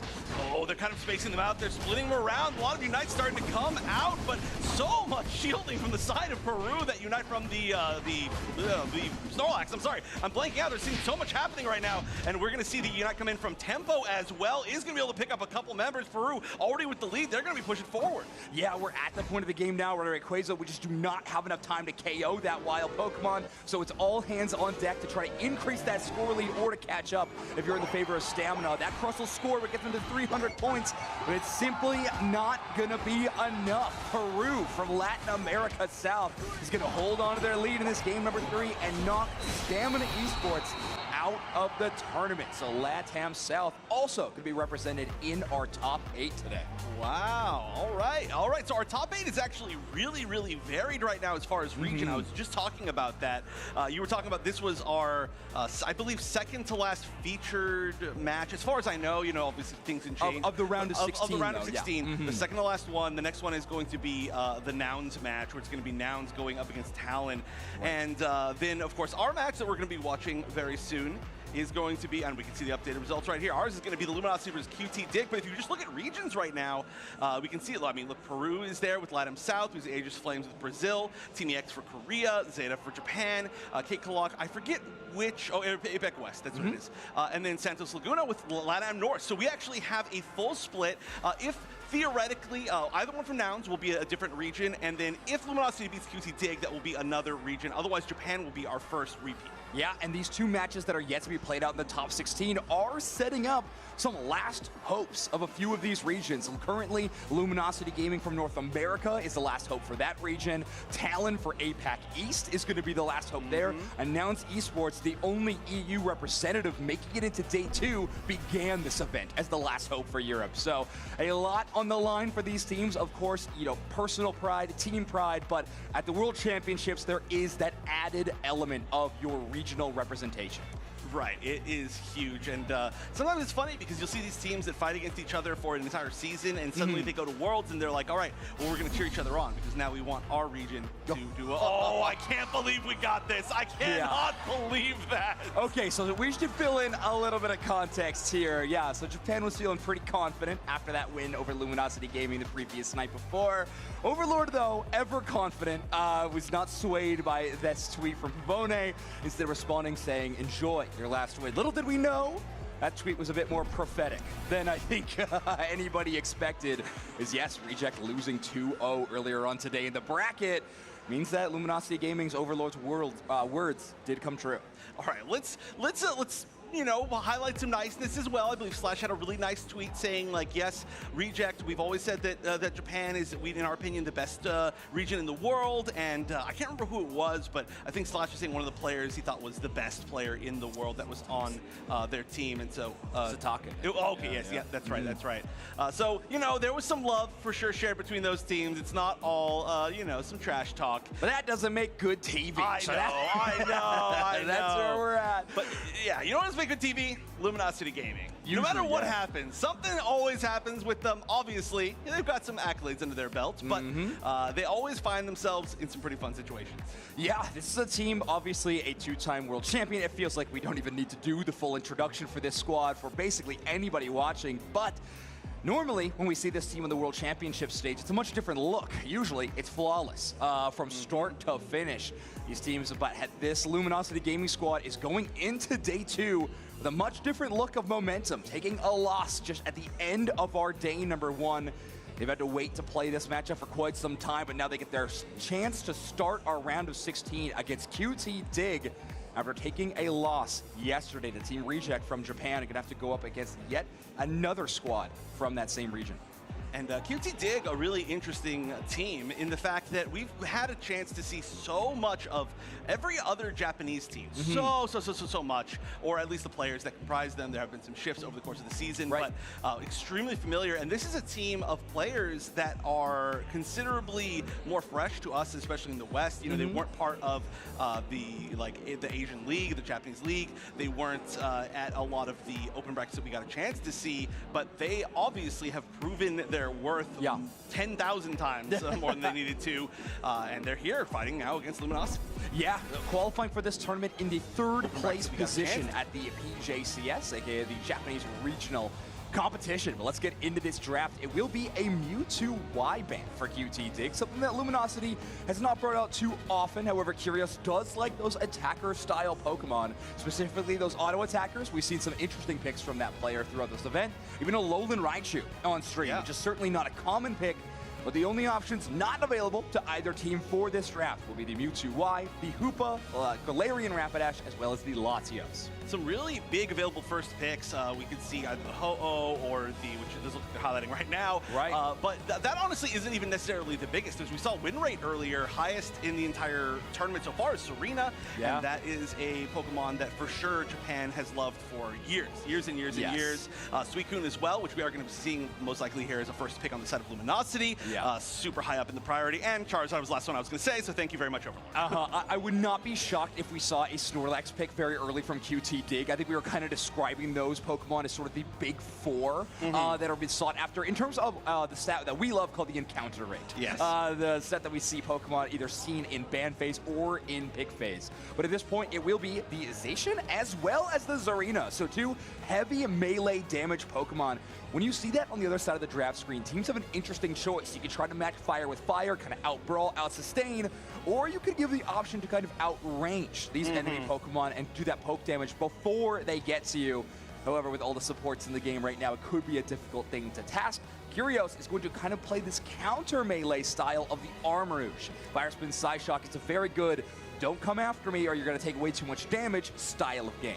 Right, so they are going to be flexing their comp on the side of QT Dig with a little bit more range. Inteleon, which we did see work for Orange Juicers earlier in the one game that they were able to get it. And very interesting. I'm actually super surprised at this final pick from Luminosity. Not that it's a pick that I would not expect them to make, but alongside the rest of the comp, having it be just kind of a solo on your own type assassin without really truly any support in this entire comp, that's pretty interesting. Yeah, I think trainers made a lot of their name known for doing this exact thing, right? They are on this speedster without a whole lot of backpack-esque support that we have seen previously.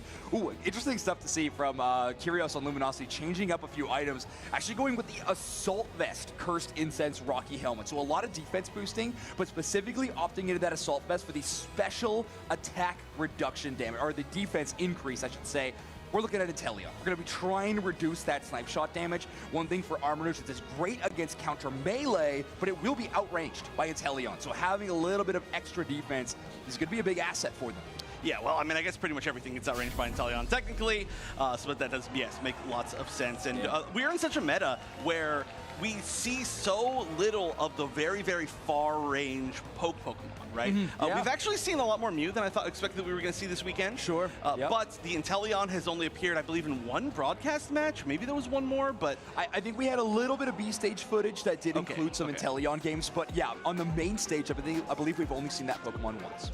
Right, yeah, it's been very, very rare. However, it's still quite strong. It does look like we're going to be making sure that everybody's all set up to go. But, I mean, Inteleon, still a great Pokemon. It did receive some nerfs recently. It's not as... Pretty heavy-handed ones, too. Yes, some very, very big ones. But it still brings to the table so many things that really nobody else can, right? I mean, it still has the ability to escape. It still brings the range that only maybe like, 2 to 3 other Pokemon in the game can actually bring. Of course, And it still is quite strong in the early game. I believe that was probably the biggest nerf that it got, was it was considered one of the strongest, really, path Pokemon, right? It was able to secure so much early on in the game when it was still only a Sobble, and they did weaken it considerably in those early levels. Yeah, it has made it a little bit more difficult to get up to that power level. Your early game, you do have elements of strength for sure, yeah, but with not only bad. being able to store up 1 critical hit at a time, it actually has shifted the clear a little bit, which is really interesting. I know when Inteleon, before these nerfs, it was very interesting how you would play down the initial path of the game, skipping a lot of Pokemon, making sure you could stack up all 3 of those critical hit counters just to have a lot of early game pressure in the contestable wild Pokemon territory. Things are a little different nowadays, but we will still see some incredible play if we get into game number 1, QT Dig versus Luminosity Gaming in our round of 16 single elimination. Time to see if anybody's going anywhere interesting. This arena will be in the center area. That is what I believe I expected once we saw the Zacian picked as well. But it's a world where it could have somehow gone top. We could have seen some weird switches. Slash can moving forward pretty far. Curios as well, trying to sneak away. One of these Indeedys, I'm not sure if they were able to grab it, but they are getting hurt really bad, trying to get out. They are going to go down. All right, so the Ho-Oh will get the initial knockout of the match. So we see the Armors and the Snorlax actually got a split pushing. Normally we do see those Pokemon combined because of Snorlax's incredible last hitting qualities, but just trying to get a little bit of scoring pressure and maybe punish this early path of the Sobble. There are a lot of KOs altogether. Well, I should say there's a lot of aggression. More so than I kind of thought there was going to be in... How do I explain this? Like, in the path, only in the path, right? I do expect that if we're going to see a little bit more early aggression, it's going to be a lot of people kind of going for big flanks, and seeing this rotation down is going to be pretty big, as Bacon is going to be coming down to help on bottom for both sides now, as they're all challenging, just leaving their tops up there solo to try and farm. Charmeleon's going to have a little bit of a weakness up there, probably against the Zacian, who's already going to be strong, but a lot of focus here on bottom, although we are seeing a rotation top from that Zoroark. Yeah, I think that was the big matchup on the bottom side, is trainer versus teacher, which is funny. But, of course, the level 5 of Zoroark being tremendously more powerful than the level 5 of a Serena, because you're still stuck at that middle stage evolution. So trainer, knowing that the Serena will very likely be going towards the bottom path, makes it mandatory that they make that same rotation and try to keep just a leg up at any given time. Wow, the freeze, actually freezing Zacian right there. Just to let Otter get out a little bit longer, delay them all a little bit more. That was really, really nice. But that's what I expect to see a little bit more at the very, very beginning of the game. Now we're starting to see a little bit more invade as we're going into the middle of the game. And there are just skirmishes all over the place. Teacher will be taking most of that experience from the center area. But I think we're going to start to split up again and kind of regroup before we get to these big objectives. Yeah, Overlord will get the evolution, though. So a pretty impressive performance to the top path is going to get to level 7, where their opposing Pokemon in the Zacian is only at level 5. So such a good early pace for Luminosity Gaming on the top side, even if bottom side in the early moments of the matchup were in favor of QT Dig. It does look like we have a little bit of a trade in that sense. Right, they really, ideally, QT Dig would have loved to have shut down that Charizard a little bit more, but wow, look at this forward positioning.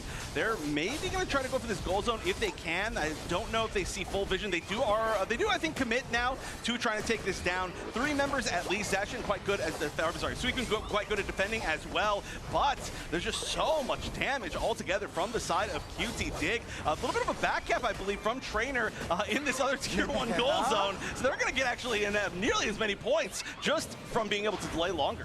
Really good support defense around that goal zone as well. Slash making sure that they are timing their engages, utilizing their HP bar whenever Otter has their moves on cooldown. So Slash jumps in, buys as much time as they can, and Otter is going to double down with the Whirlpool and the Ice Beam immediately after. So buying as much possible time as they can, and that's going to set themselves up for a big push here.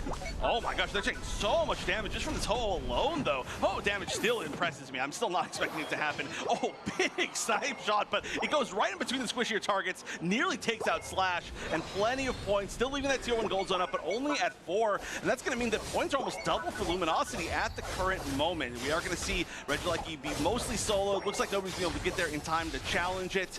I'm not sure if they're going to choose to try and push down this top tier 1 gold zone. It's already got a lot of points in it, 40, so that should be going down to 20 if it does go in.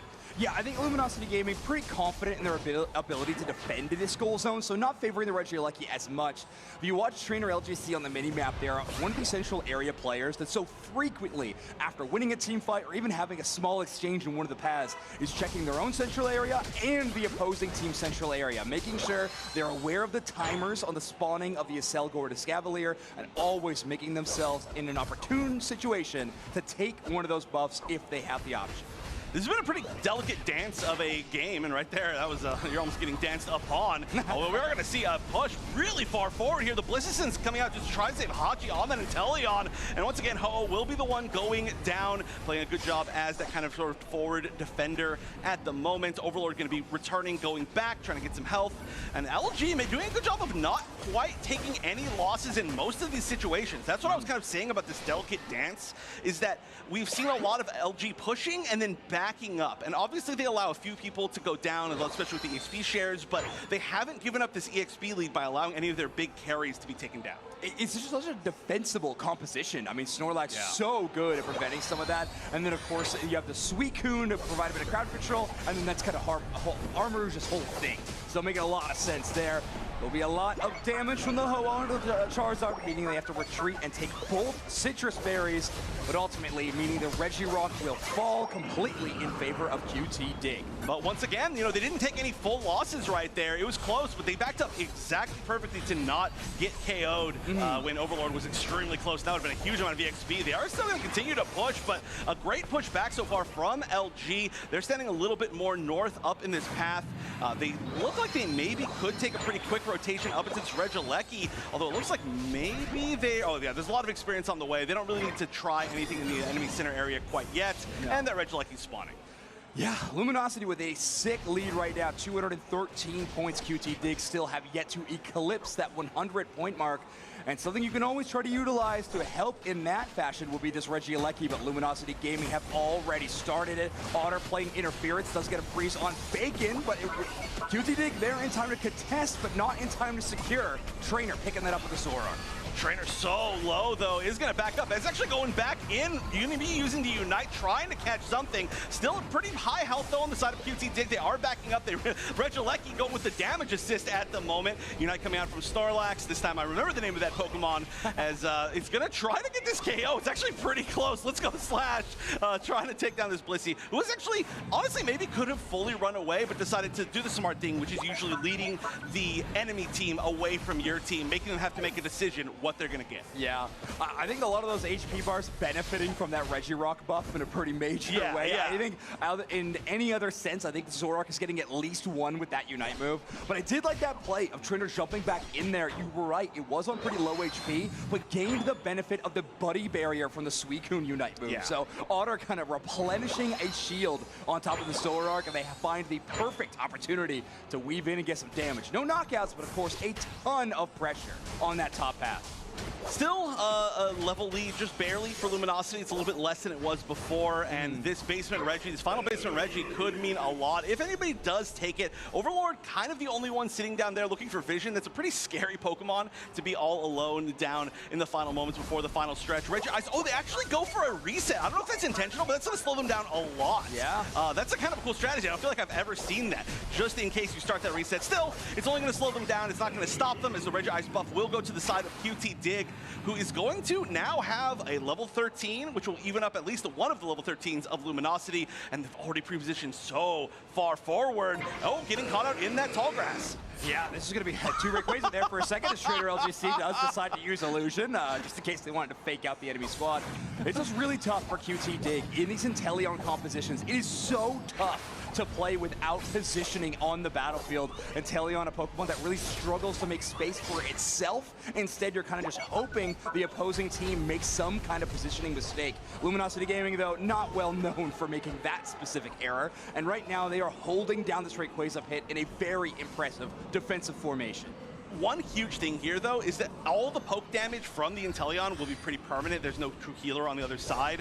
However, they're not really playing to that strength at the moment. They are kind of waiting, seeing if they can get some vision, I think, before they try these snipe shots. That's going to hit Kyrios really, really hard. Going for a second knockback, be able to capture it as Unite's coming out from the Serena. They're burning on this Ray, going down to about half life. Unite coming out from Overlord as well.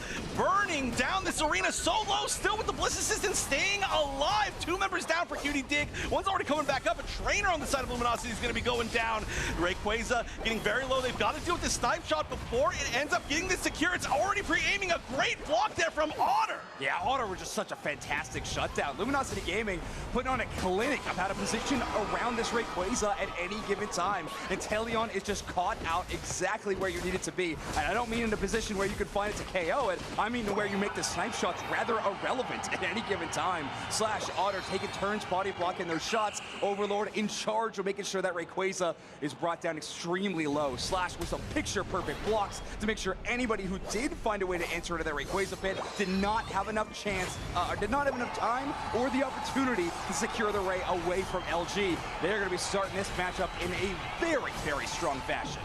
Just great coordination. Every bit about that final fight was well executed. Absolutely perfectly executed. Luminosity, honestly, this entire game looking to play pretty perfectly. I don't think they really allowed anything that looked like a mistake or anything that seemed like any sort of like incorrect positioning. Yeah. Every single bit of that just felt like it was in their control. They gave up very, very few KOs, and yeah, just beautiful play. Yeah, I'm really impressed with a lot of aspects of LG. Obviously, I think that final fight was just, I mean, chef's kiss a little bit. However, I think the early game, Overlord walking away with a 2-level advantage before first Regis in a Charmander versus Zacian early game lane, that is extremely impressive. So, I mean, credit to the amazing play of Otter and Overlord together on that top side to really combine for such an early start to this matchup. I think it's looking like a lot of momentum in their favor. Draft was looking clean. Macro was looking clean. QT Dig might need to kind of re-look at some of these draft phases because that struggling position they were in going into the final stretch looked really difficult. The thing for me, though, is that I don't feel like they necessarily had a bad draft or there was anything they couldn't answer. Like you said, really, truly, I think if we look at, I don't know, like every match that we've ever seen where it would be a Zacian versus a Charizard, right, or a Charmeleon at that point, it feels like the Charmeleon's going to get shut down from that early pressure. I'm not sure what else you could really do in a situation like that. Maybe Buzzwole to be a little bit stronger up top, but altogether, it's still, I think, a matchup that you are kind of advantageous in. And across the board, I felt like most stuff was pretty well chosen. Yeah. I personally think that Inteleon's got to get swapped, but I guess we'll see what happens when we get into game number 2. MVP award is going to be awarded to Overlord. It certainly has quite the collection of these, I believe, in a case somewhere. And a Luminosity Overlord with a very impressive Charizard game. Running that Curse Bangle, it does seem to be one of the most common items on this Pokemon. I think in days of old, we saw a lot of energy amplifier on Charizard because of how powerful its Unite move is, not only to get it back more frequently, but also that damage boost as soon as you use that move. But these days, it feels like that anti-healing item becoming a little more important throughout this metagame. Right, which is kind of funny because we are seeing a lot of times like no healer comps, but being able to choose it, of course, after the draft makes it